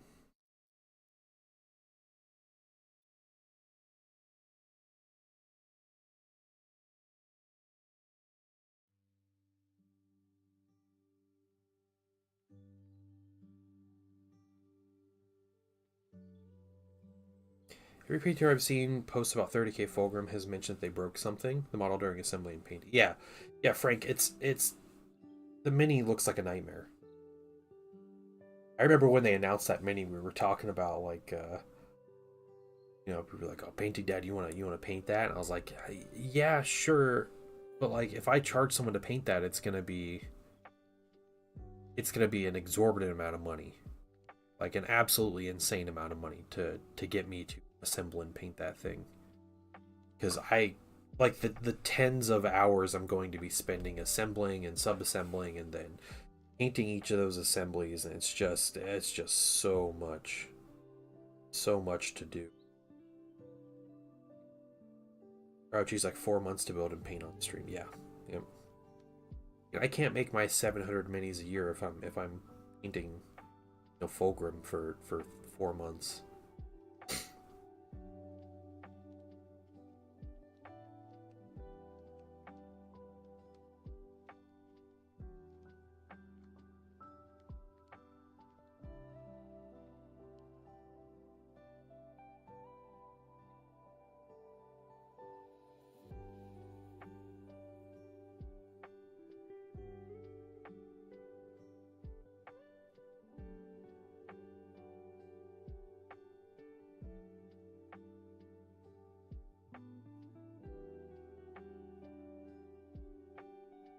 Hey, smoking hot ginger, how you doing? Hope your holiday's been going well.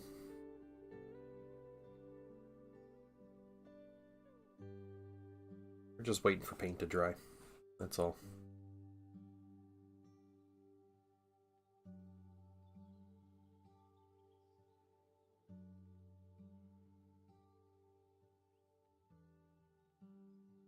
It's almost there.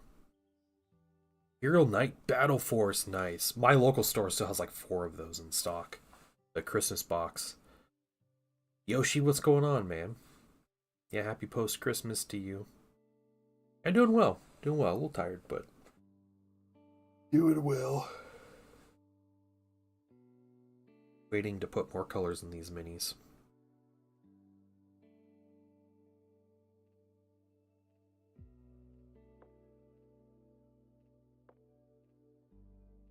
Hoping they dry a little quicker. First time I pre-ordered through my LGS and they gave me like a $40 discount. Oh, that's cool. That's really cool, man. Painting Son get all of his miniature wishes fulfilled. Yeah, he got a ton of stuff. He got he didn't get any minis. He didn't want any minis. He asked for some very specific things, but he got books. He got a lot of books he's really excited about. He's read. He's almost finished reading a book he got yesterday. Got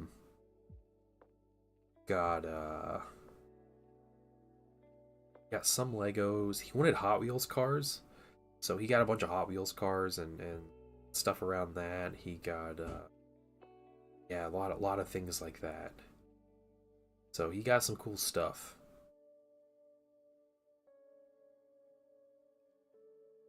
There's a chance he was going to be joining me today. I don't know if he's going to or not, but yes, in the Gaslands. I thought about it. I don't know if he's ever interested in it. Like, that would be a good use of the Hot Wheels cars, right? Yep. Yeah, I am definitely familiar with Gaslands. I am familiar with it. Yeah, I don't know. Maybe I'll ask him about it. He's been really into his cars, so maybe we could do something with that. Come on, paint. Dry.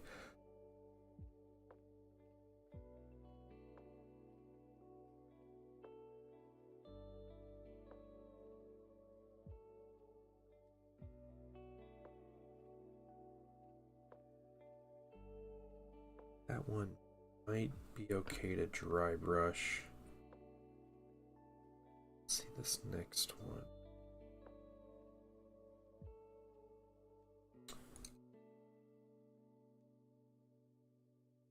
Yeah, he got some Nintendo Switch gift cards. Yeah. Great mod that uses Hot Wheels Mario Kart cars and turns it into Mario Kart. That's cool. Necromolds. Yeah, so what's funny, I have a funny story about Necromolds, Culture American. That game just released. Necromolds did. I saw it at my local game store. They had it. I was really surprised seeing it. I have owned that game for 4 or 5 years, Necromolds. And I used to play it quite a bit with Painting Son. So, it's funny, he did a Kickstarter back in maybe 2020 or 2019 or something. It was a while ago, and so we got the base set with like some extra like Kickstarter exclusive things. And yeah, I have the game. It's on my board game shelf. And we saw the little expansion books, the little Necromancer books at our local store. Me and the painting, so we went there. We thought it was pretty cool seeing that. Official Gaslands metal parts the other day. Yeah, no, I think, yeah, it's a big 3D printing hobby. Like Gaslands, yeah, it's very much like a 3D print kind of thing. Mechanic, so I'm partial to vehicular combat. That's funny. That's cool though. Yeah. Get my dad into that.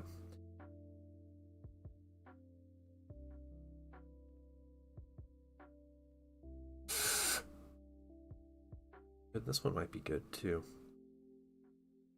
I think it may be okay to do this. I kind of want to put the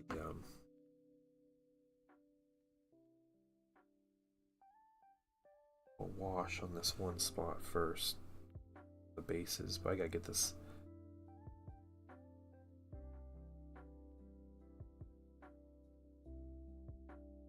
Seems a little bright, like I missed it. Yeah, Necromodes is cool though. It's very like it's very simple as far as a tabletop game goes. So if you are getting Necromolds because you want to play a mini game, I think you'll be disappointed. If you want Necromolds because you want to play with your kids or like have kind of like a silly thing to do in that sense, then yeah, I think it's good. As far as an actual game goes, I don't think it's anything to write home about. There's not like a competitive element to Necromolds. I'm sure you can min-max and you can find, which creatures take the least amount of Play-Doh and you get the best stats, or like if you're wanting to run like MSU creatures or like a couple big ones. I think there's a lot of stuff to do with that, but first car I converted for Gaslands was my favorite car of all time. It was an El Camino. That's so perfect for Gaslands though, right?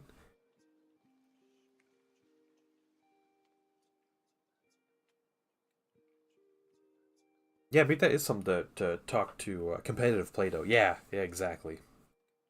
I mean, I know there's somewhere out there. There's a subreddit for Necromolds, and people are talking about what's the best competitive list you can make with your 2 ounces of Play-Doh. It's a thing.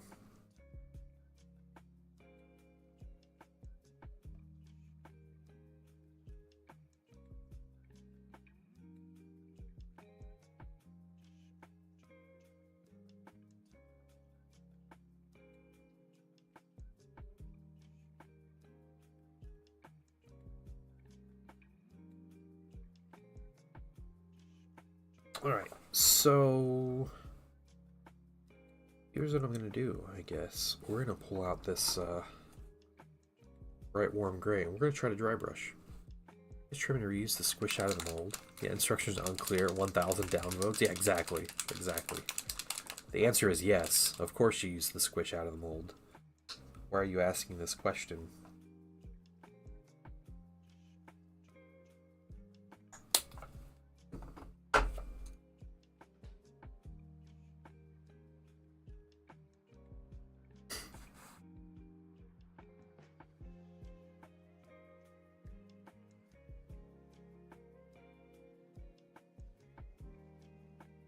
All right. So we got this one. We're gonna start. It's gonna be real easy. We're taking a big brush and we're gonna dry brush this gray on it. We are going to make a bit of an effort to avoid some of the the red and the metallics and stuff.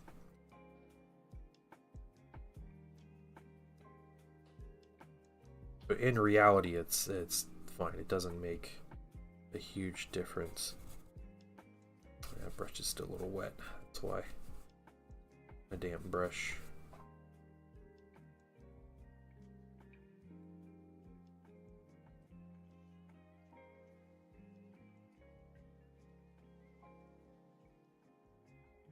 Oh.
Evens it out a lot.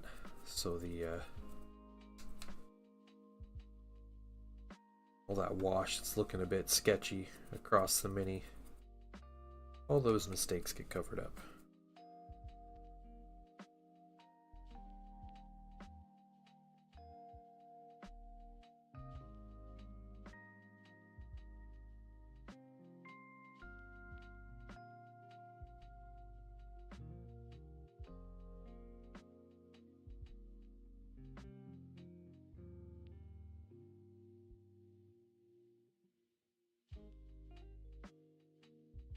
And how would a competitive, how would a Necromolds tournament go? I'm trying to think. Like, I imagine the organizer would provide the Play-Doh for everybody. Would they weigh the Play-Doh, like, you know, before every match, or you know, even if they're using their own, I feel like you got to be careful, because if people like lose little bits of Lego or Play-Doh, that's an advantage, you know, for the other future players.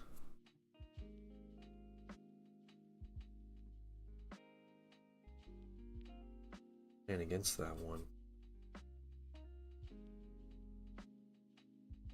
Discussion of which Play-Doh works the best. Cheaper stuff, more aerated, probably goes further. Yeah, exactly. Yeah. Alright guys, here we go. Here's the deal. The painting deck community. We're gonna hit the competitive circuit for Necromolds. Alright. We're gonna min-max everything. We're gonna go full competitive. We're gonna make our own Play-Doh. It's just like flour and like water or something. It's you know, but we're gonna aerate it. We're gonna pull out all the stops to make sure we can get. Someone just brings a block of clay. Yeah.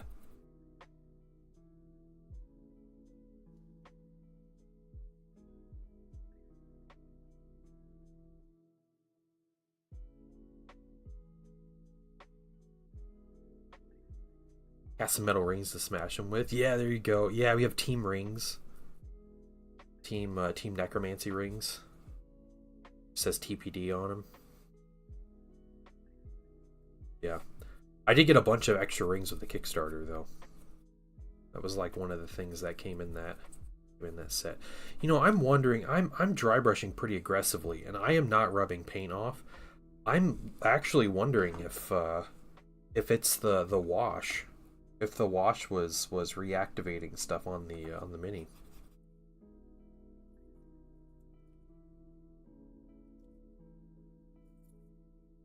TPD, not TBD? Okay, yeah.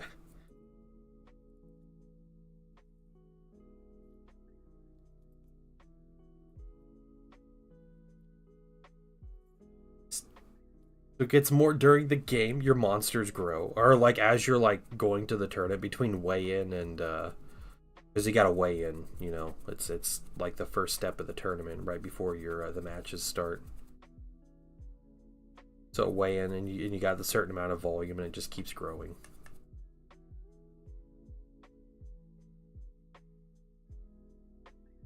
There's organized play, yeah, of course there is. People will compete the fun out of anything. I think that's the lesson here.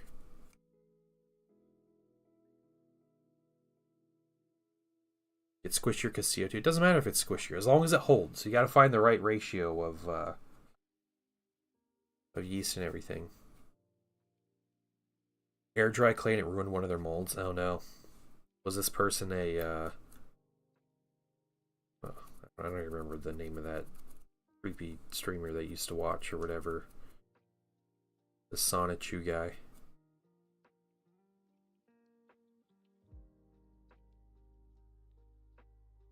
Some dude's in the back kneading his dough, yeah.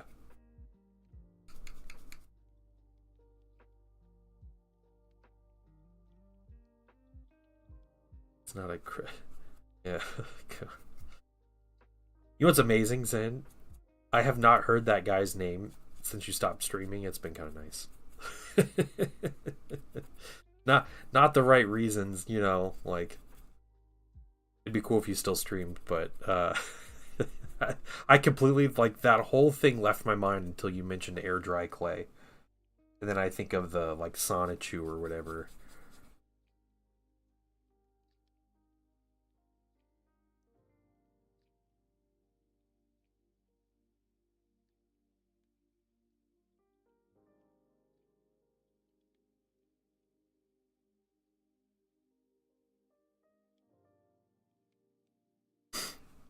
Virtually destroyed your medallion. You did? Did you really? When did you do that?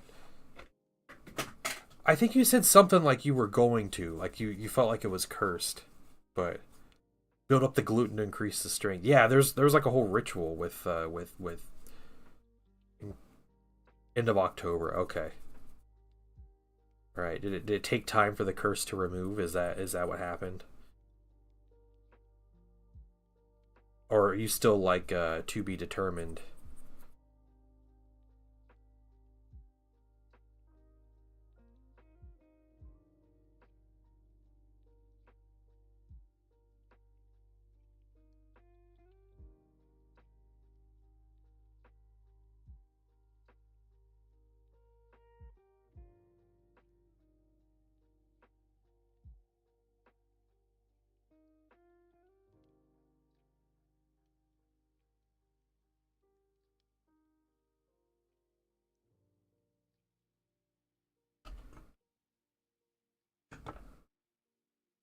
Okay.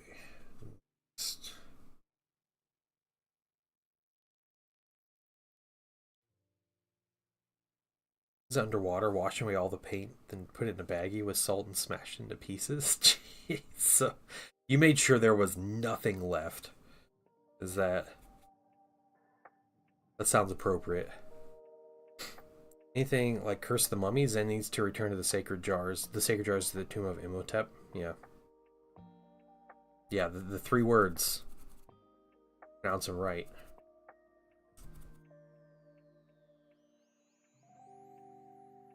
Sage smudging.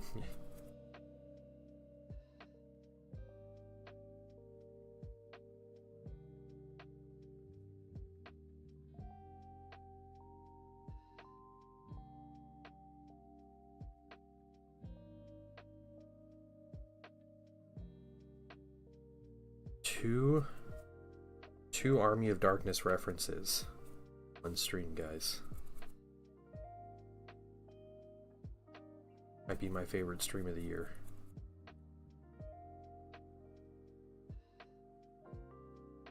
I consulted several goth chicks on how to proceed.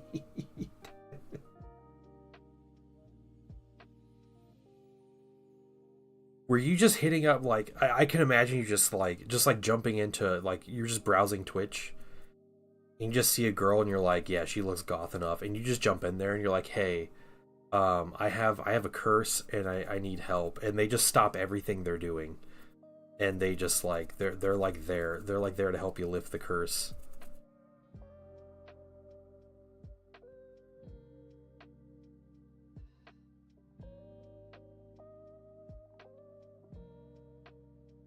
No, no. It was my friend of mine at the time, and yeah, she did drop everything she was doing to find the right responses. That's hilarious.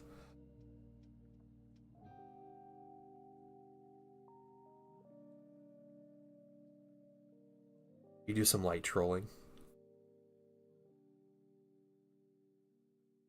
I'm not cursing anyone. I don't know how to lift curses, so I'm no good for that. I don't know what kind of trolling I'm doing.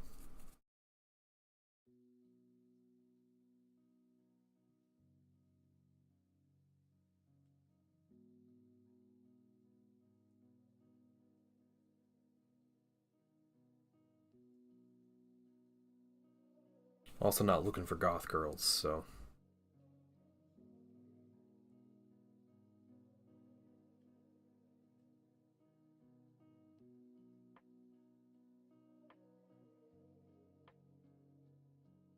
Painting wife is the gothest girl I need.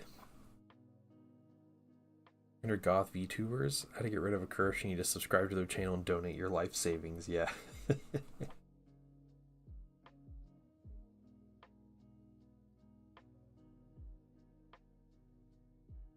Your example seemed too specific.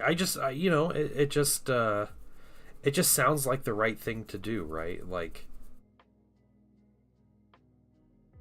I feel like this curse was born of Twitch, and needs to go back to Twitch to find the solution. And you know, if you're gonna find a random goth girl on Twitch, like just go through some streaming categories.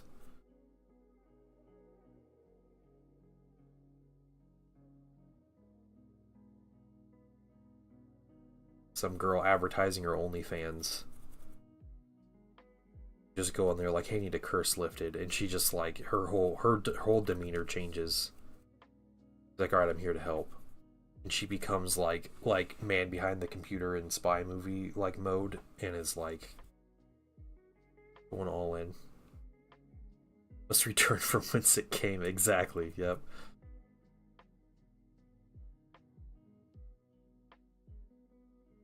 Half of them know Bricky now and paint Warhammer. That's true. Yeah. I am not such a fan, but I also like. I'm like, I understand you ladies want to make money, so this is probably the channel to do it, the new place to go to make your Twitch money. But really, just love Mortarion or whatever, Mortarion.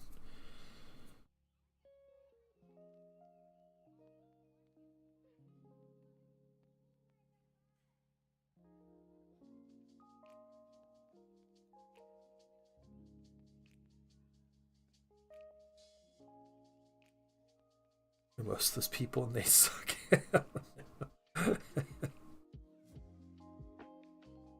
All right, little dry brush, action. What we can do now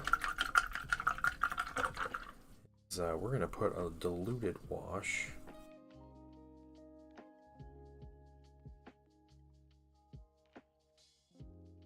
Minis, and I'm just gonna put it in this. I'm not gonna put this in the wet palette.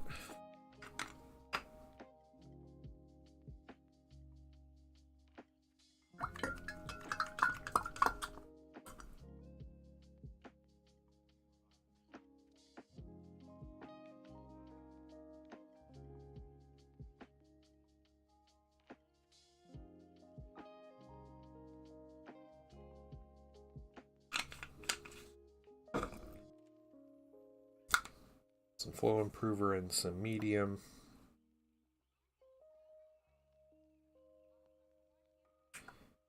Whole bunch of wash.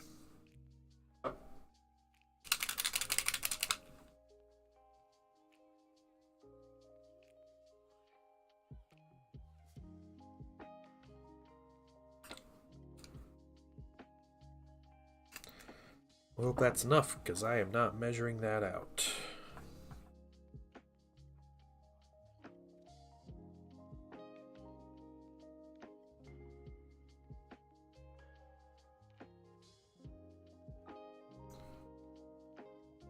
This is diluted enough.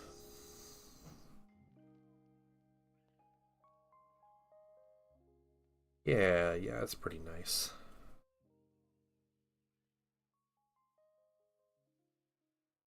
We don't want it looking like soil, right? We want it to look like sand. Just want to get a little more shadow in there. I know my actual militia infantry, I just did a dry brush and they're just a little one-dimensional.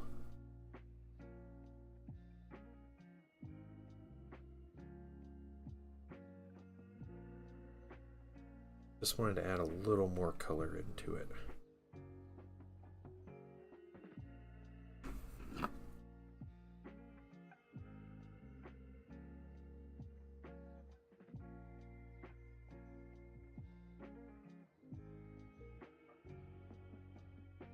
Dark sand colored contrast you can use. Yeah, there are. Yeah, I'm sure there are.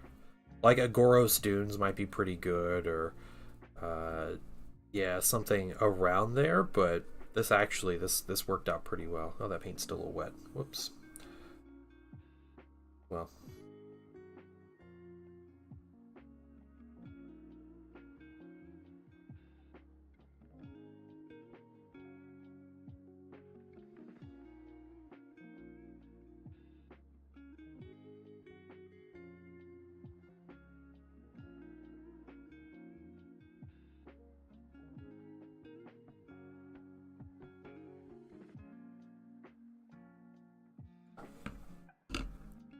Said I wanted to actually get shadows out of it, right? Like that's snakebite leather. Snakebite leather might be a little too like orange. I don't know if I would want the orange. Yeah, it's definitely one that's like the right like tone. You know, it might not be quite the right color, but it's definitely like the kind of the right level. It's very strong though.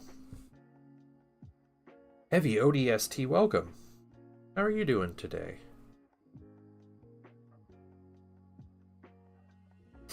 Look at these and you're building up your Star Wars Legion army or something. It kind of does look like it, yeah, yeah. Yeah, I'll jump in on Star Wars Legion 2 with these guys. I mean, I already have two Star Wars Legion armies, but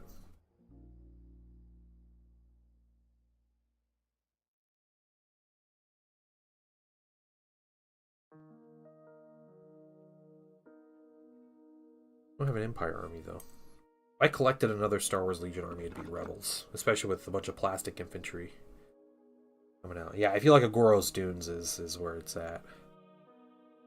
But contrast paint costs a lot more than a bunch of diluted Army Painter brown wash.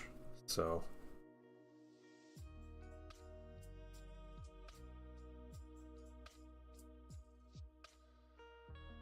and this was actually a really nice dilution. I think this got like right where I wanted it to be. So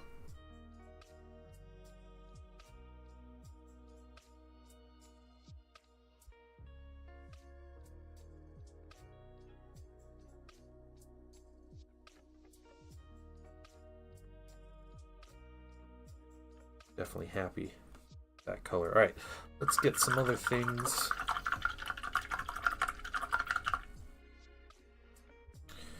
Next thing I'm going to do is actually more brown wash. I'm going to be very specific. So we're just taking this pure brown wash and we're putting another coat for these shell casings here. A phone appointment? Hostage by the oh no. Oh, that sucks. Oh good, man. You missed the fact that we are going to the community is starting a competitive team.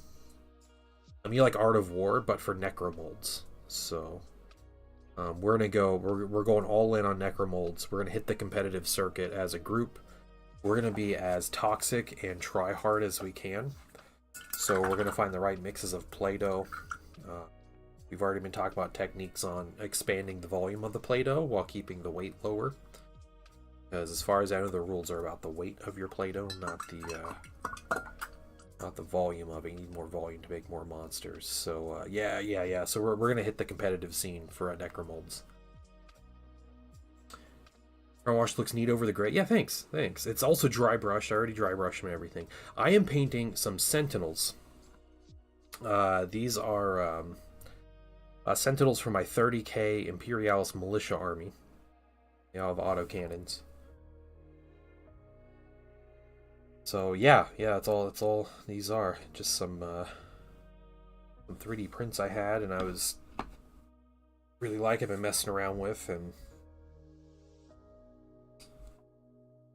I got 4 of them. This is my first squadron of Sentinels. Basically Astra Militarum, yeah. But these are like the old school Sentinels, so. I like the older Sentinels, the older like boxy looking ones, a little better.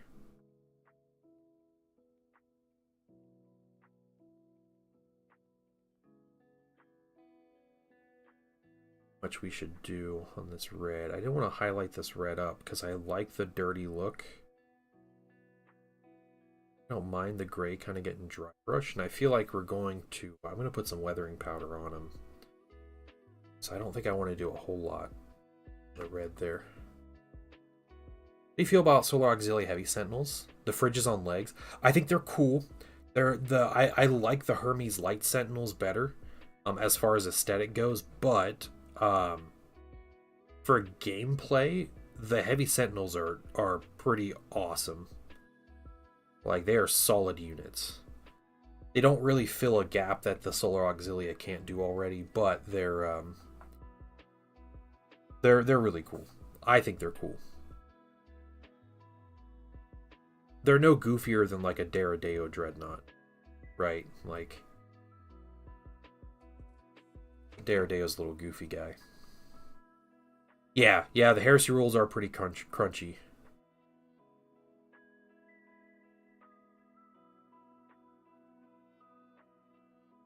I heard it put this way, and I think I have to agree.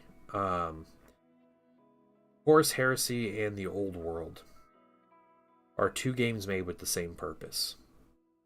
And I think this is right. The games were made obviously to sell things, right? But they were made to cater to the people that complain that, like, I don't like 10th edition, I like the older editions.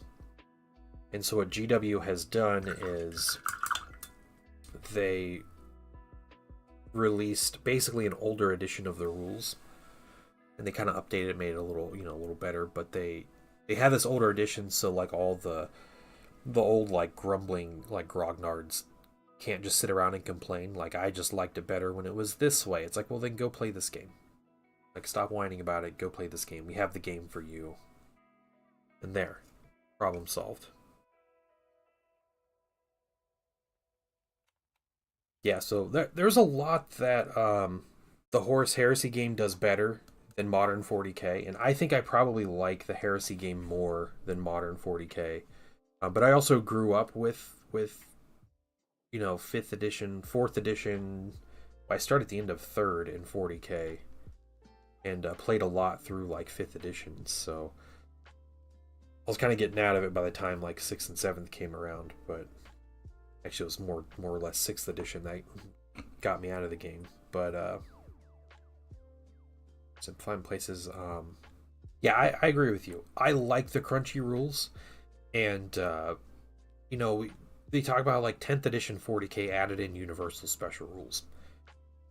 Universal special rules are the best way to make the game, right? You put in special words and rules that just mean something across all armies, and you mix and match units in that sphere of rules to make interesting units with like the combinations of the rules you present. 40K did it like half-baked. They did this thing where they added in like 20 USRs and then gave every single unit its own unique rule. I think there's one unit in the game that doesn't have a special ability. But like, that defeats the purpose of the universal special rules if you give an extra special rule to every single unit in the game. So yeah, that's one of my big like complaints about 10th edition. But Horus Heresy, they do special rules, and certain units have their own unique rules. Like, that happens sometimes, but you end up with like the Heresy is a huge game. There's a ton of different minis, but it ends up being like there are dozens of pages worth of just universal special rules, like just listing them out and like telling you what that rule does. And so there are probably 300 universal special rules, and at that point it's like it's a little too much. They got like ultra specific with the special rules, to where I feel like it was a little overdone. Yeah, just like there's a universal special rule for like being in combat and increasing your stat, like each particular stat by a number. So there's like You know, rage is when you charge or you're touching more than one unit. No, it's yeah, rage is when you're outnumbered in combat and you charge, you get like an extra attack for each one rage says, like the number of attacks rage says. And then there's like rampage, which gives you an extra attack no matter what. And then there's furious charge, which gives you an extra strength. There's reach that gives you extra initiative. There's like all kinds of stuff like that. There's like duelist edge, where it's extra initiative but only in challenges. And like it gets like very specific to where the unit profiles are, here's this unit, here's the list of the 6 special rules they have, and then you go into your universal special rules and you look them up. So like there's, you know, good and bad, but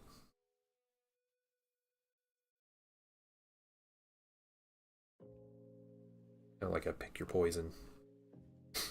Guard cultists don't have a special rule. Yeah.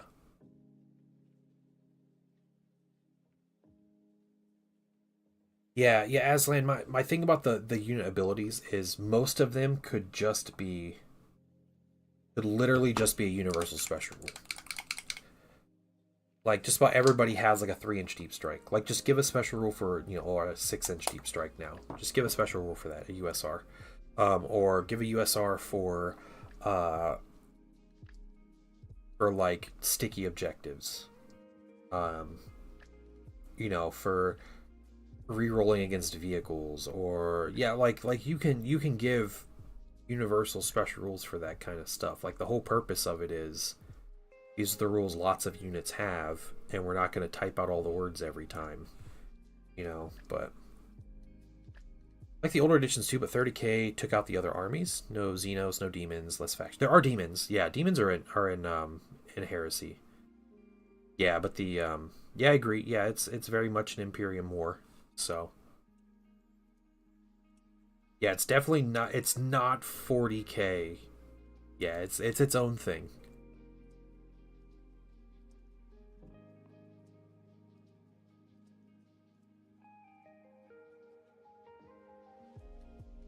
Yeah, all battle line means you just get 6 of them, right? You can have 6 units. That's all battle line means anymore.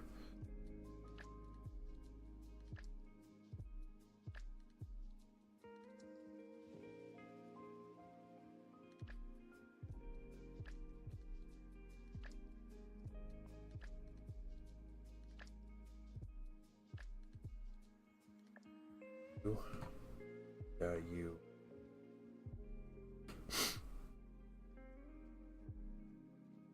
Yeah, Demons of the Ruined Storm are in the Horus Heresy, and they're really cool. I would one day want to get a Demons of the Ruined Storm like detachment or like contingent to go, you know, around with my army to play with. They're very powerful and they play way different than like everybody else does. Because like a bunch of big monsters isn't something you see in the Horus Heresy. It's not like a thing. Because it's an Imperium, you know, it's a war with humans, and things like dreadnoughts kind of count as monsters in a way, but you just don't see a lot of that. The Mechanicum are probably the closest, like a lot of big multi-wound high toughness creatures. Yeah, it doesn't compare to the ridiculous that is the Demon's army. If you want to play, you know, Xenos with the Horus Heresy rule set, the Panoptica team, the Liber Panoptica is like it's a community rule set that's fairly widely accepted among like Heresy players. And it's like a group, it's like a panel of like 50 people that go through, and they, you know, it's an FAQ and errata for the oh, you did go, Sue. Please send me a link. I'd be curious to see that. But big like erratas, and they have like they add in a lot of units for factions. Cool, thank you. So like for the Mechanicum and the actual GW rules, the official rules, there's no crossover between 40k Adeptus Mechanicus and 30k Mechanicum. The Panoptica rules add in all the 40k units because they were present at the time. but GW doesn't want to cross-contaminate with units. So, Panoptica does that. They expanded a lot of the units that GW hasn't touched with different factions, but they also added in their first Xenos faction. It was like last year, early this year they added in, but they added in the Eldar. So the Eldar are playable in Horus Heresy with the Panoptica rules, and it's Eldar and Harlequins. They have lots of different names, and the Eldar are quite different than 40k just because of like the time setting that you're dealing with, where it's like very recent after the fall and everything. And they have plans to add in other factions. So, if you have like a cool community and or wanting to like willing to play with Panoptica. Everybody in my community is fine. You just bring it up like, hey, you mind if I use Panoptica stuff? And they're like, yeah, that's cool. And people kind of pick and choose what they use, but you can really go all in on those rules or not. 30k Great Crusade game where you play as, you get Xenos in 30k, yeah. Yeah, because the setting choice for it is, the orcs were the big threat, but they were wiped out. It was literally the event that kickstarted the Horus's betrayal. Was they finished the orcs off at Olinar, and the Emperor's alright. He's like, alright, I'm done. I got something to do. Horus, you take over. And like that was the thing that was the kickstarting event.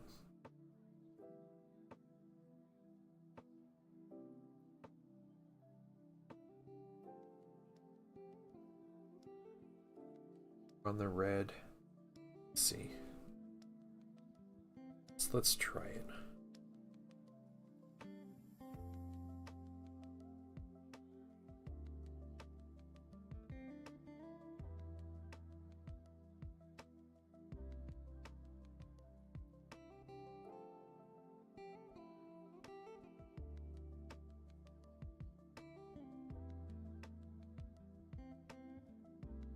Yeah, that like bright red does look nice. Expanded armies like war. Yeah.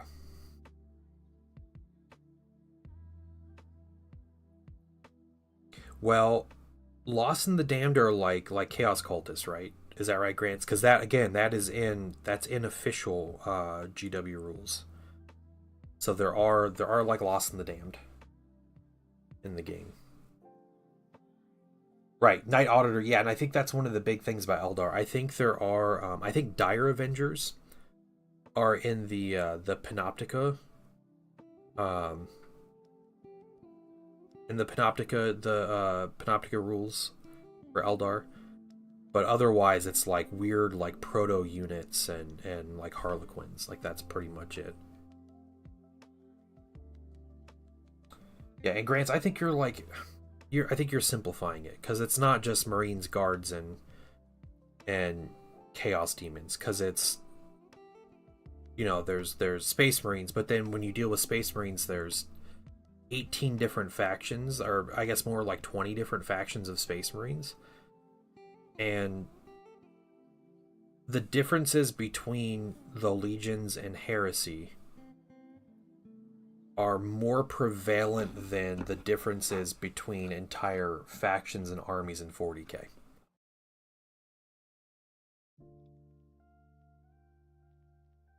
So I think there's more variety in just the Space Marine aspect of Heresy than there is in most of 40k. But then on top of that, there is the Solar Auxilia, which is its own faction. There is the Adeptus Mechanicum, which is its own faction. There is Custodes and Sisters of Battle, which are their own, or Sisters of Silence, which could both be their own factions, but they also, they work in conjunction with each other. All these factions can work in conjunction with each other. And then you have Demons of the Ruin Storm, which is all 4 Chaos Gods, but also extras, because the rules are very, open and customizable. So the Demons faction is more than just the demons you see in 40k. It's way different. It's a completely different army and way to play. And then you have the Imperialis Militia. And the Militia cover, it's basically an army without minis. And between the different provinces you choose, you can run your classic Imperial Guard. You can run like true like militia, like absolute garbage soldiers. There is mutated beastmen. There's squats. You can do armies of Ogren. You can do like professional drop troops like Elysians. There's you know, entire armored company armies out of that. Like there is a ton you can do with just the militia army. But like that is the Lost and the Damned. The Imperialis militia army is the Lost and the Damned.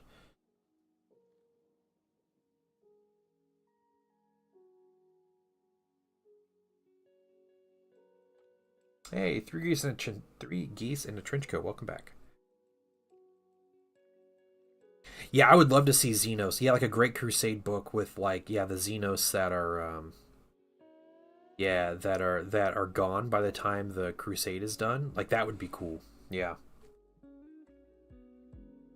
All kinds of like the Interrex and like all the like neat little aliens that we see throughout the books, like the early books, right?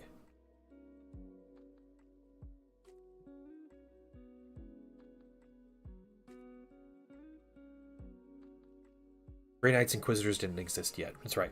Yep. Our Armor Man just gets boring. Yeah, I don't know. I haven't been bored by it. You know, people are different, but like I said, I enjoy. I think there's more variety in the Heresy, just the Heresy Legions, than you have in just about every 40k army. So, you know, when I'm collecting my Ultramarines for 40k, like my Primaris stuff, it's like, yeah, you kind of just get big man and power armor vibes, but like, yeah, you really get into some like really deep levels of collecting and stuff with your armies, and not to mention all of the armies in the Heresy can ally and like interconnect with each other, and there's rules like integrating them with each other, so you can run an army of like a contingent of Space Marines, but then you have Legions Auxilia, so you have Solar Auxilia allies, and then you can have some demons that you summon into the battle, and like that's part of your army. And then you can have like a Mechanicum like contingent of like you have some big robots or something, like stompy robots running around. Like that can all be part of the same army. Yeah, yeah. It's just allies. They're just an ally structure with everything. So you just take an allied contingent. And there's no limit to how many allied contingents you can take. So you can do multiple allied contingents. I think normally people kind of limit it to one allied contingent, but there's no like official rules for that. Yeah, you don't have Sisters of Battle. You have Sisters of Silence though, which have a bunch of units that don't have minis.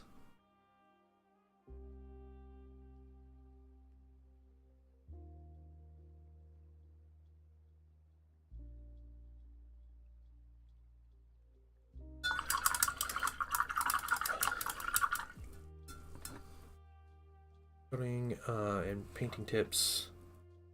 Okay, well, the best result for Chaos Warriors: high quality cutters, accurately sprue the miniature, get a clean snip.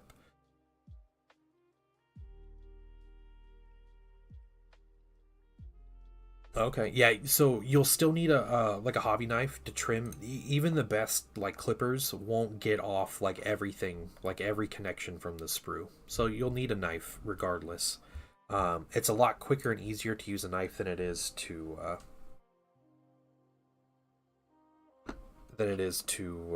use like a sanding stick or something like that.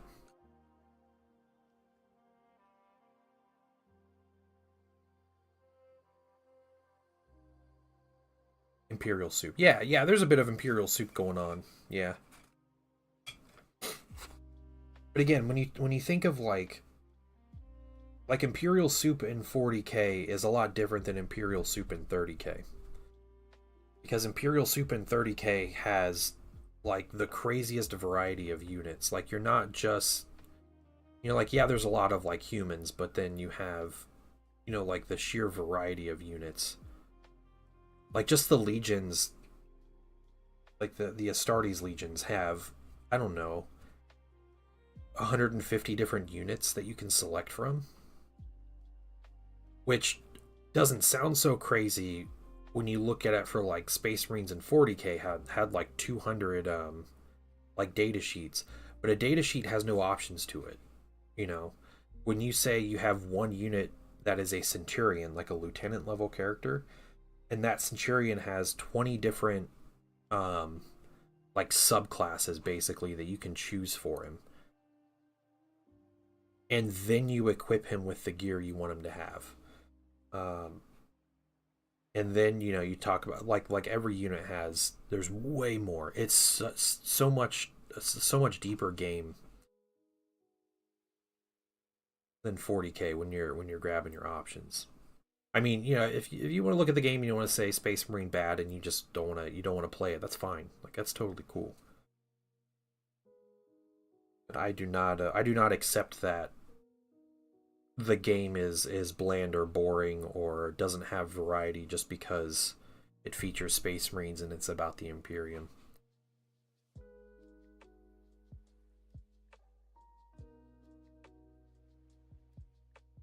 Yeah, yep. Cut away too much. Yeah, if you don't want to cut away too much, I would say just also Kruger, welcome and Merry Christmas to you. Um, yeah, just don't cut flush against the mini, and yeah, and you can always correct it with the knife, right, later. Kind of the idea.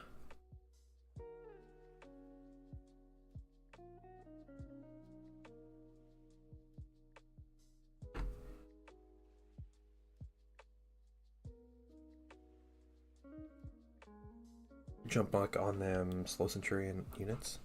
No. Troy, a centurion is in 30k is the name of a lieutenant level character.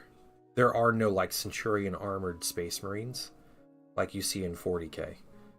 Um, yeah, centurion is just like a really like highly customizable um, character unit, and it's like you can turn him into a chaplain or a librarian or a high level tech brain or apothecary or a sniper or a scout or a robot controlling guy or a demon summoning psyker or a chaplain. Did I say chaplain? I said chaplain. Um, or a legion champion or a standard bearer for the company. Like there's just all these options you can do. Yeah. Sprue bit. Hold the blade flat against the mini as you can. Yeah. Oh yeah, and it'll help you kind of get a flush cut. Yeah.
Yeah, if you're just cleaning mold lines,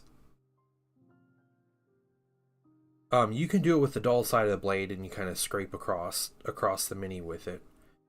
But cleaning the sprue, like yeah, sharp side of the blade,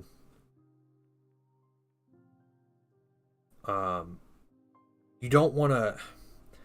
It's kind of weird. I'll show you in a minute how I trim sprue, like a more safe way of doing it, because this is where people tend to cut themselves a bunch. Only use your clippers to get minis off the sprue. Don't use your knife to do that. But where's I'll show you guys. Random vote desk. Yeah. So when you're trimming pieces, right? What I do is I hold like everything together. I use my thumb to brace it, and I twist or I squeeze my knuckle. You don't pull. If you pull like this, you start doing this kind of thing. You can see like when you get through the mini, it's a problem when your knife starts, going uncontrollably down. Yeah. Also, yeah, sharp blade.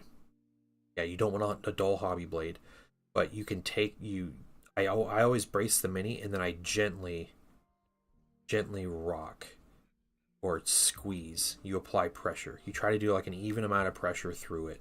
You don't want to, again, you don't want to pull, and you don't want to be doing this. Not away from you. I have cut myself very bad by trying to like work things like the blade away from me.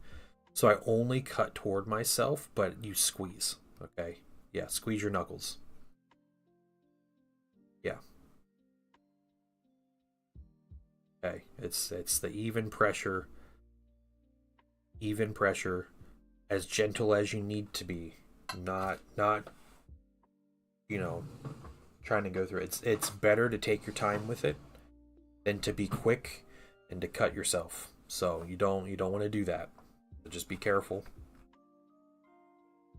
Short motion, even pressure, slow. Yeah, the even pressure is probably the most important thing, because you know when to stop. But I use my knuckles. Like, that's how I do, is like I kind of roll my knuckles to move the blade in. And that, to me, is the most like consistent way to apply that even pressure and to be able to stop it real quick.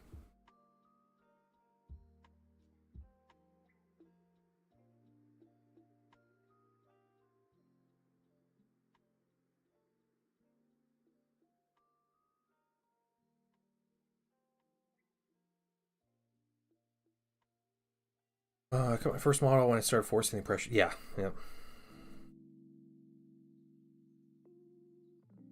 Yeah, it's about that control.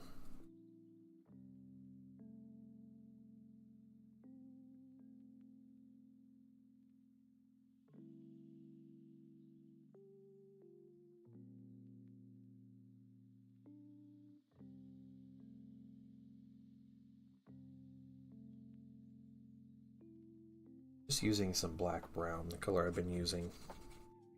Dry brushing on this. Christmas? Oh, Sentinel. Oh, cool. This one is a, they don't make this type of Sentinel anymore, so they use like the newer Guard one. This was a nice STL I found. So I like the old look of the Sentinels, and it fits better with my my Militia army. And also, it's way quicker to paint. So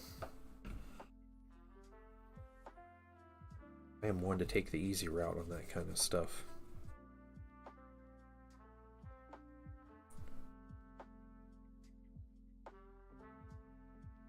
And he was quick to print, and it was like 6 pieces, I think, total. Maybe. Very quick to assemble.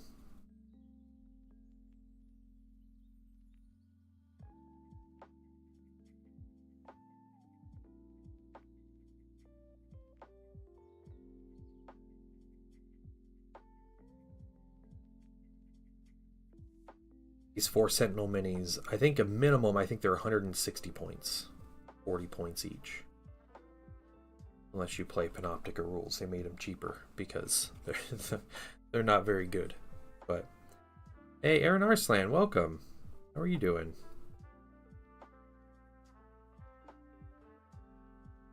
I think it was free. Don't quote me on that. I don't remember. This one may have been free. It was at a time I bought and found a bunch of STLs. Yeah, I can't remember this one specifically. Yeah, this is the version before the current model. Yeah, the current model is very modern looking. Doesn't spark joy like the old one does. I'm doing great. Doing great. How's your holiday? Hope it was good. Did Hanukkah start yesterday? Hanukkah and Christmas normally don't line up. I think that was I thought I was reading something about Hanukkah starting yesterday. Looks similar to Steel Legion metal and plastic combo. Yeah, it kind of does, doesn't it? Yeah. It did start yesterday. Okay. All right. Cool. Well, happy second day of Hanukkah to those who celebrate. And happy Boxing Day. All of those people who celebrate. Just all the holidays. So I always say happy holidays, guys, because there's so many holidays.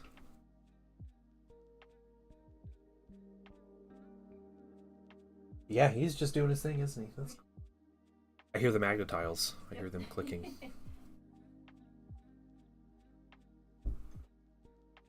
Well, thank you. I appreciate it. Yeah, painting lots of minis. So I'm happy when I get minis painted.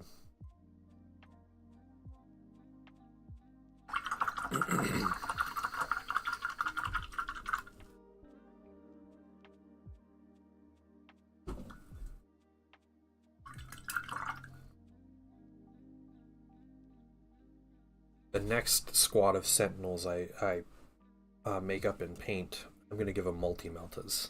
I thought about magnetizing the weapons, but these minis are way too quick to paint. I don't care about magnetizing them. I think it's cool to have a unit with autocannons and a unit with multi-meltas. Autocannon unit might live a little longer, but the multi-meltas will go in and hopefully blow something big up. And then I don't have to worry about it.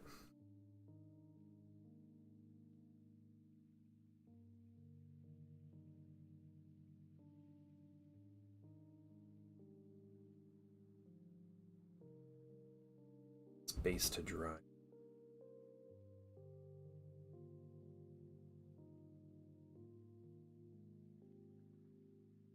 Pretty good.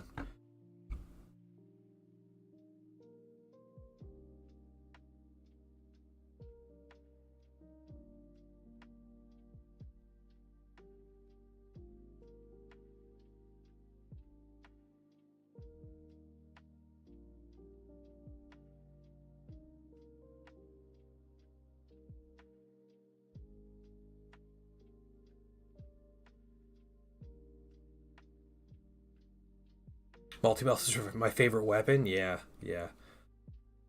They're cool. Pack a mean punch. That's what they're meant to do. I think we might be okay to do this.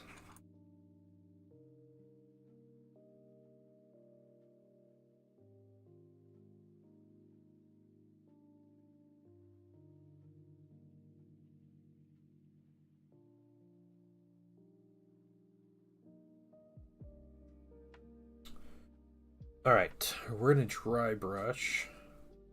I think I'm going to do this kind of in two stages. I'm going to start with khaki. And then I'm going to go over that with bright ivory. So we're going to set those down. We're going to try that. We don't want to build up too quick. Old metal Cadian ones, nice. Very nice. I remember the old metal ones. I think I had an old metal one way back in the day from my guard army. Yeah, I did. It was a metal one. Because I remember when the plastic one came out. And the thought with the plastic one that everyone had was, wow, awesome, this one's going to be so cheap. And then it ended up being the same price as the metal one. And the general consensus is, why did they make the, like it's in plastic? That means that the price goes down, right? And it wasn't a common thing for the metal minis to be turned into plastic minis at that point. Yeah, and I was like, well, I'm just not going to get any more Sentinels now, even though I love these minis.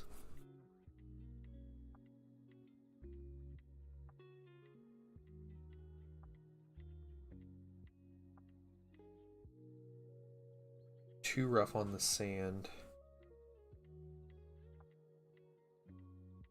More paint on there.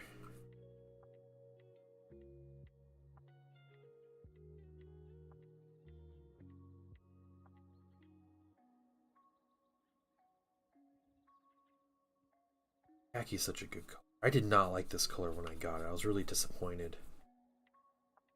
Try this thing out. It's one of my most used colors.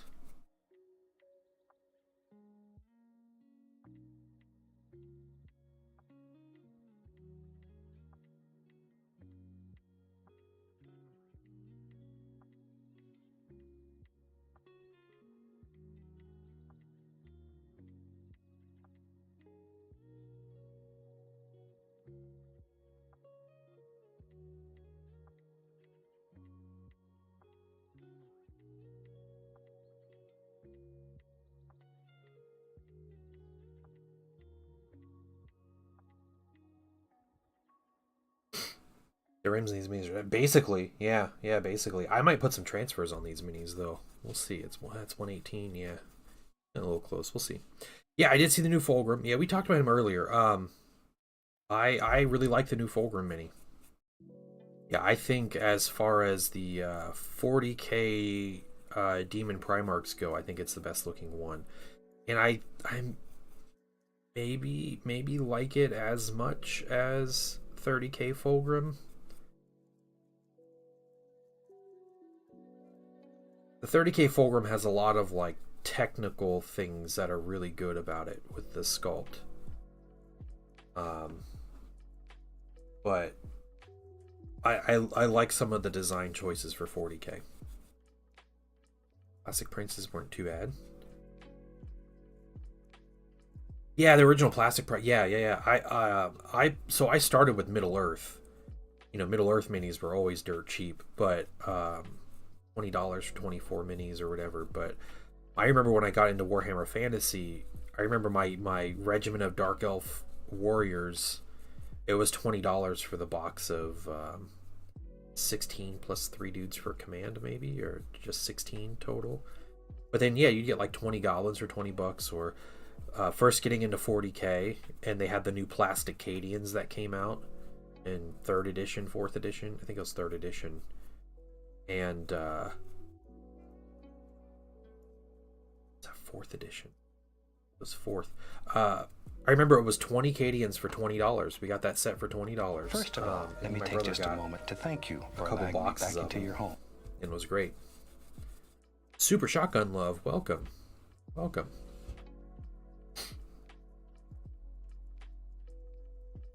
Yeah, and so like you could buy 20 infantry for $20, or like a tank for $40. You know, like a Lehman Russ. You know, like chimeras and stuff for like $30. But you're like, why would I buy Russes when I can just have 100 infantry for way cheaper? I think the Russes cost more points than 40 infantry, but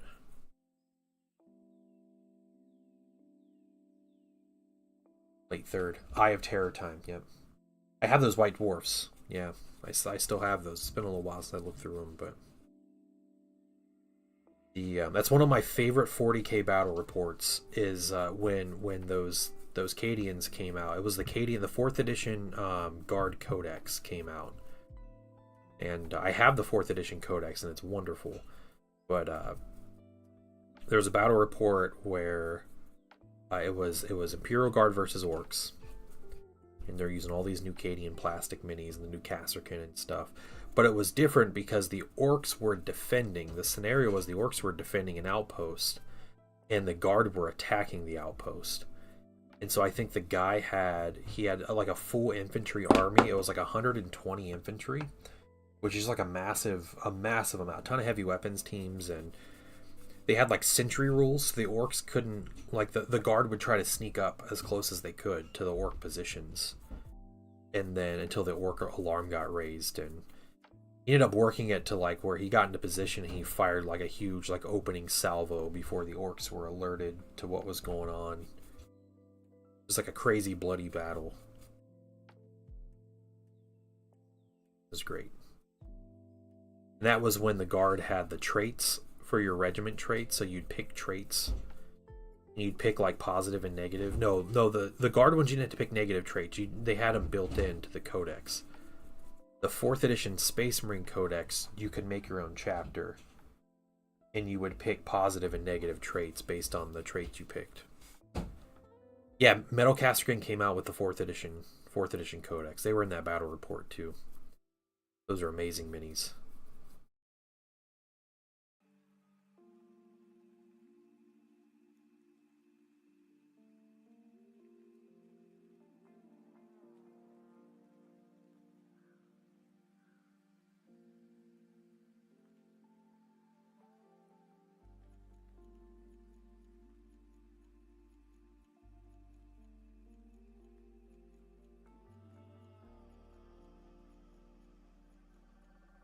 I'm gonna put some good coat of varnish on there. Hopefully, help sand stay on a little better. I don't use like natural, like aggregate sand much anymore. It's hard to get it to stay in place, as well as some of the other stuff that's like purpose made, like texture paint or even like the base ready. The base ready stuff is really good. Alright, we're going to go through some bright ivory. Just do one more.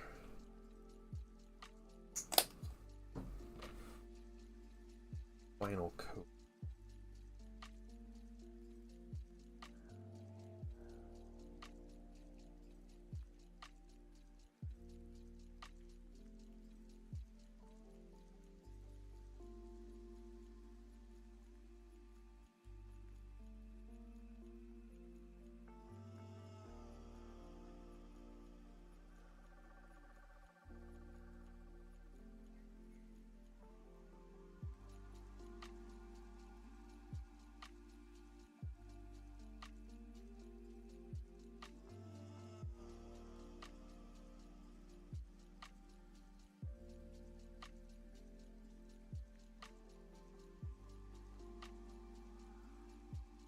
A little bit of a difference.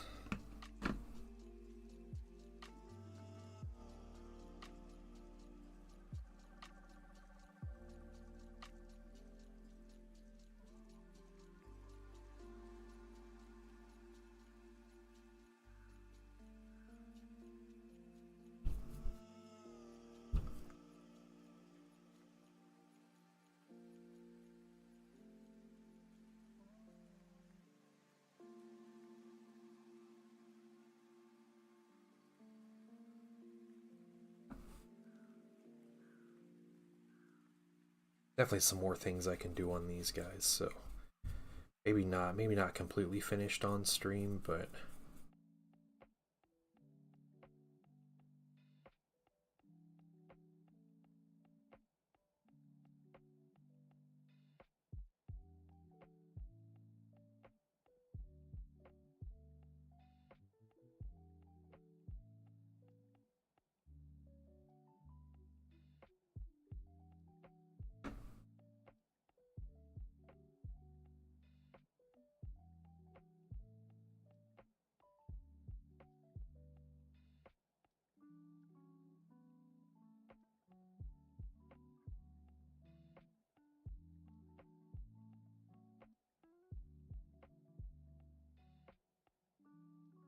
First of all, let me take just a moment to thank you for allowing me back into your home. hey, thank you for the YouTube sub.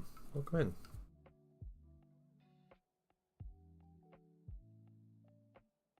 How are you doing today? Where's that name? It'll pop up in my chat here in a minute. For some reason that one always takes a minute. Hope you're doing well. Hope you had a good holiday.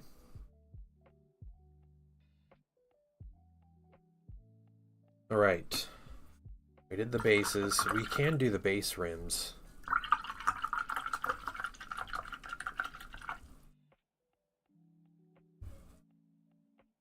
But this would make number, what, 113 through 116 of guard minis painted this week.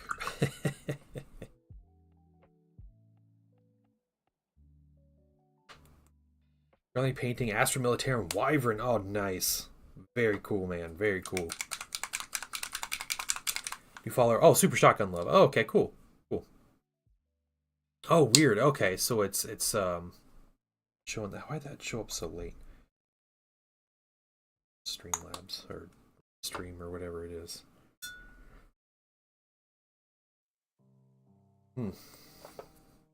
Then I saw Humble Bundle had a stream overlay bundle.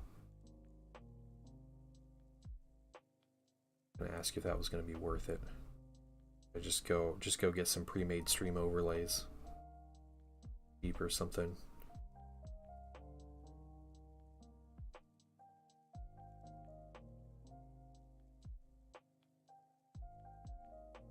I was like half joking with myself, like I should message Zindro about this, but then I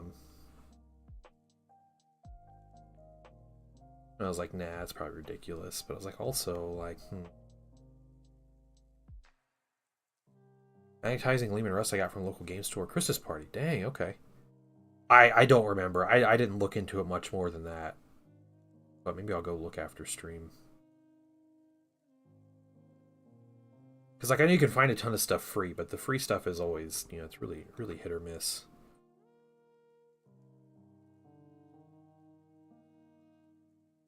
Russ and a wyvern. Yeah, I love it. Wyverns are the are wyverns like the mortar one? It's like the multiple mortars. It's the Hydra set, right? It comes with the Hydra or the wyvern. Is that right? It's the wyvern's like the quad mortar.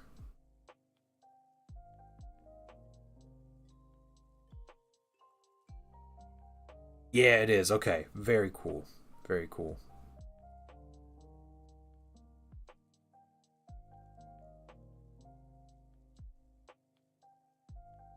Nothing on with overlays. Oh, okay. It's part of another bundle. Okay, okay. Maybe it's just like targeted advertising toward me or something. You see the one I was talking about? It's not what I thought it was.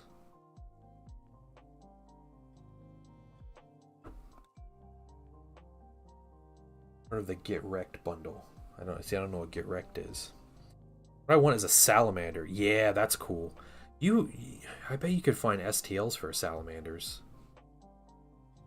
I feel like I have seen some. That's just like the little open topped, like little like half chimera thing, right? Little transport. Little like Krieg transport. It's the salamander transport, right? Right. Not seen many good ones. Okay. Interesting. It's overlay. It's okay. Get Wrecked is the maker of overlays. Okay. Okay.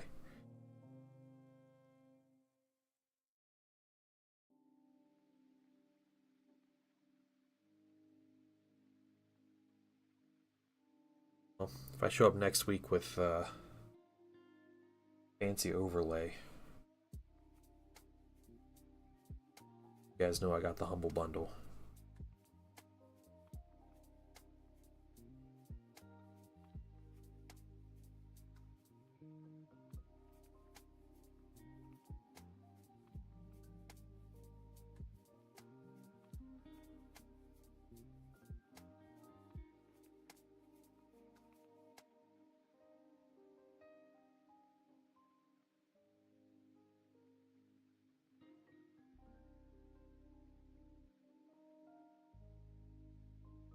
You know, I gotta say, painting 3 Sentinels in about 12 hours.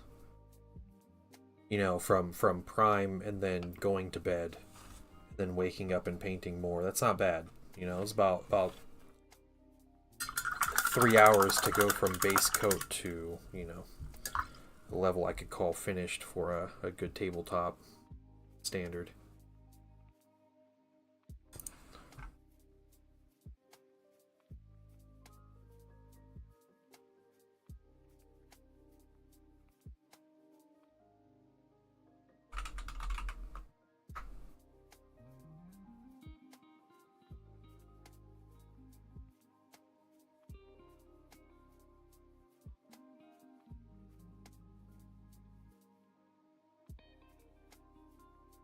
Yeah, the stream overlays. Yeah, the Get Wrecked bundle.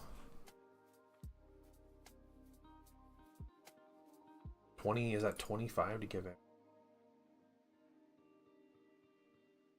Yeah, $20 to get everything. Neon stream, horror stream, Black Stellar. That's pretty cool. Some good ones in here.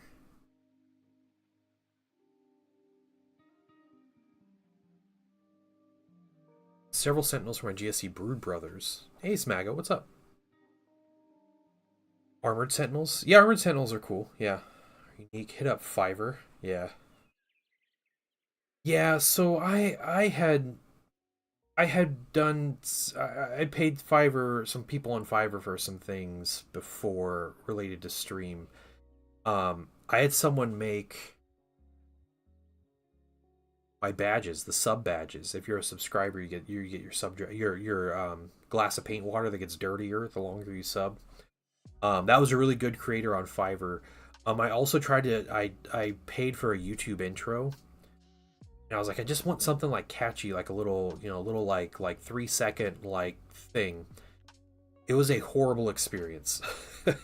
it was it was rough, and it was terrible, and it was, yeah, it was worthless. I wasted money on that. It was only a few dollars, but it was like $10 or something. But man, I felt like there was a language barrier that was the problem with that.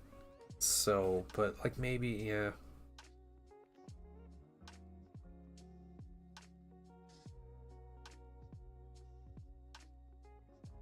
What feathering is. Feathering is the way you highlight. Yeah, it's like, it's a way to build up color. But you're not like putting a consistent like line of paint. You'll highlight building up the color, but you'll kind of, I guess like make it a little staggered with the way you move your brush. I guess it can make it look a little like feathers if you zoom in a lot, but it helps blend the color in a little bit. Kind of like how like someone who cuts hair, how they blend hair in. Where they'll like cut hair like kind of an uneven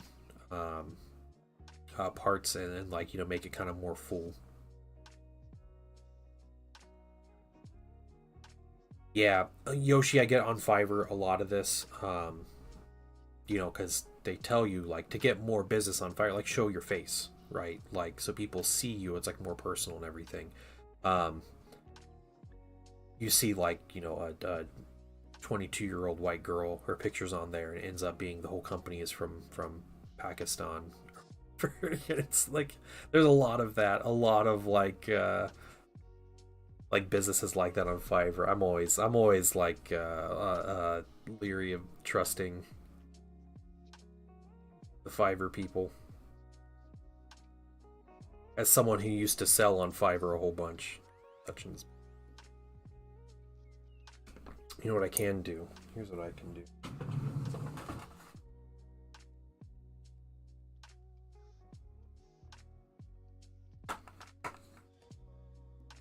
Yeah, they're all yeah, it's all like fake. Yeah. I have these Highland tufts. I'm gonna put some of these in the bases. Yeah, you pull the edge of the color. Yeah, there you go. Yeah. I don't feather. I don't use like feathering much, so not the person to personally ask. Well, the same generic templates and yeah, they are. Yeah, let's go see that's what happens. Yeah. Free panel from mini without damaging the plastic. You can use isopropyl alcohol. Yeah, you want a soft bristled toothbrush. Isopropyl. I like. Well, LA is totally awesome, and Simple Green are two really nice products to like concentrated cleaners. Um, I've never used isopropyl to clean paint off of minis, but a lot of people swear by it. So the nice thing about Simple Green, which I guess is also like a disadvantage, right, is that you can let minis soak for like a month,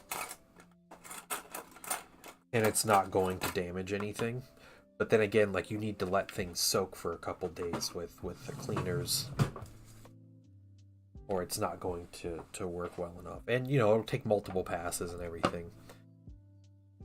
She's very nice and incredible for my style pick. So that's cool, Yoshi. That's good. Yeah. I feel like Fiverr is a thing, like you find someone that does the work well and you stick with that person. So yeah, IPA is good. Yeah. Um don't expect to strip the primer off the mini. So if you are you take the toothbrush to the mini, you go through it and you notice like, wow, the primer's staying on, the primer won't come off. Like if it's doing that, that's fine, because what you have left is a thin coat of primer that is chemically bonded to the plastic, and that's supposed to be there. Like that shouldn't really strip away unless you are stripping the plastic off the mini. So just keep that in mind. Rick sit in Simple Grain for 2 months, didn't get a lot off. 2 days IPA brought. Yeah, yep. I believe that. Yeah.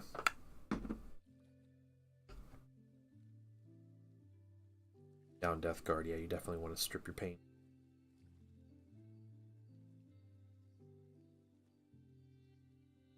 I think these little grass tufts go a long way to making these minis look nice.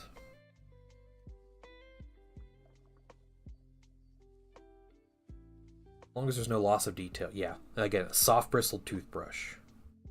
Be your friend. Don't use your regular toothbrush, because I'm assuming you're going to want to paint your brush your teeth afterwards at some point. So you don't want to brush your teeth with old plastic paint and isopropyl. I mean, the isopropyl will evaporate, hopefully, by the time you brush your teeth again.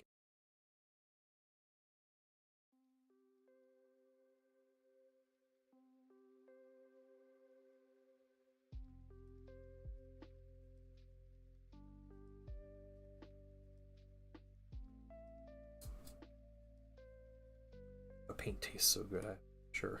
I'll take your word for it.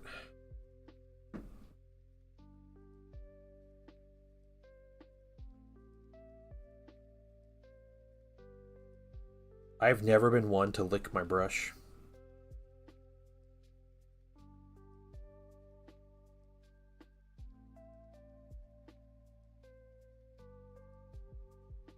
That's with a fingernail brush than a toothbrush. Okay.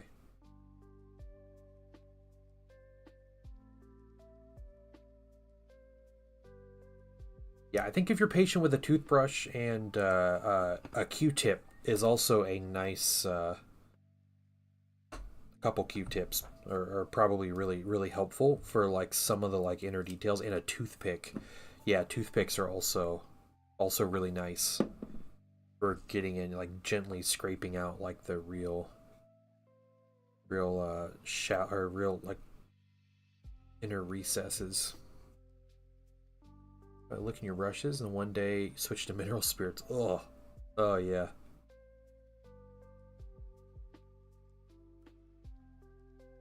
I just choose not to lick my brush. Crazy, I know. Mechanic, I fully endorse. LA is totally awesome. Good degreaser and cleaner. Strip mini overnight most of the time. Damage nothing. Yeah. Yeah, I always I've used both LA's and Simple Green, and they have been very comparable to like in my experience. And yeah, those cleaners, it seems like either they get it or they don't. Like either, it's like an overnight thing and you can get stuff, or it sits for 2 months and it seems like nothing happens. So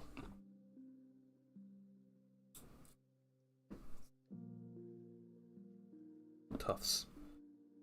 I got these little tufts after a friend of mine who is collecting a Solar Auxilia army decided he was going to paint his Solar Aux in as the Prospering Spire Guard. And so I gave him my color scheme, and we worked out a color scheme together.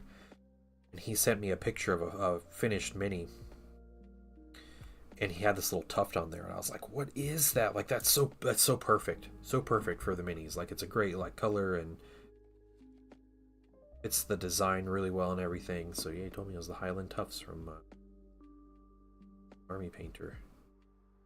I grabbed some with the intention of using them on my Auxilia, but I I haven't painted a ton of Auxilia. I just have the 20 and I never put this stuff on there.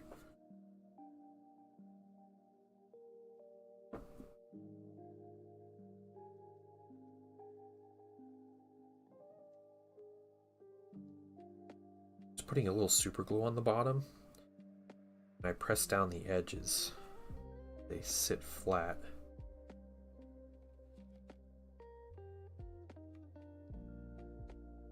One more. This guy. Let's mat a little bit.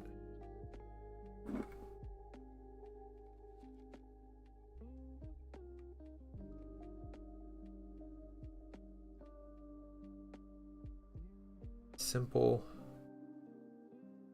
Militia autocannon sentinels. Painted in a day. Not bad at all, and they will be varnished alongside the rest of my militiamen who have not been varnished yet. So I think that might be my project tonight. Varnishing a whole bunch of minis, or at least most of them. Get them going. And snow smells like marshmallows and chocolate. Smells like a sweetheart. Okay, all right.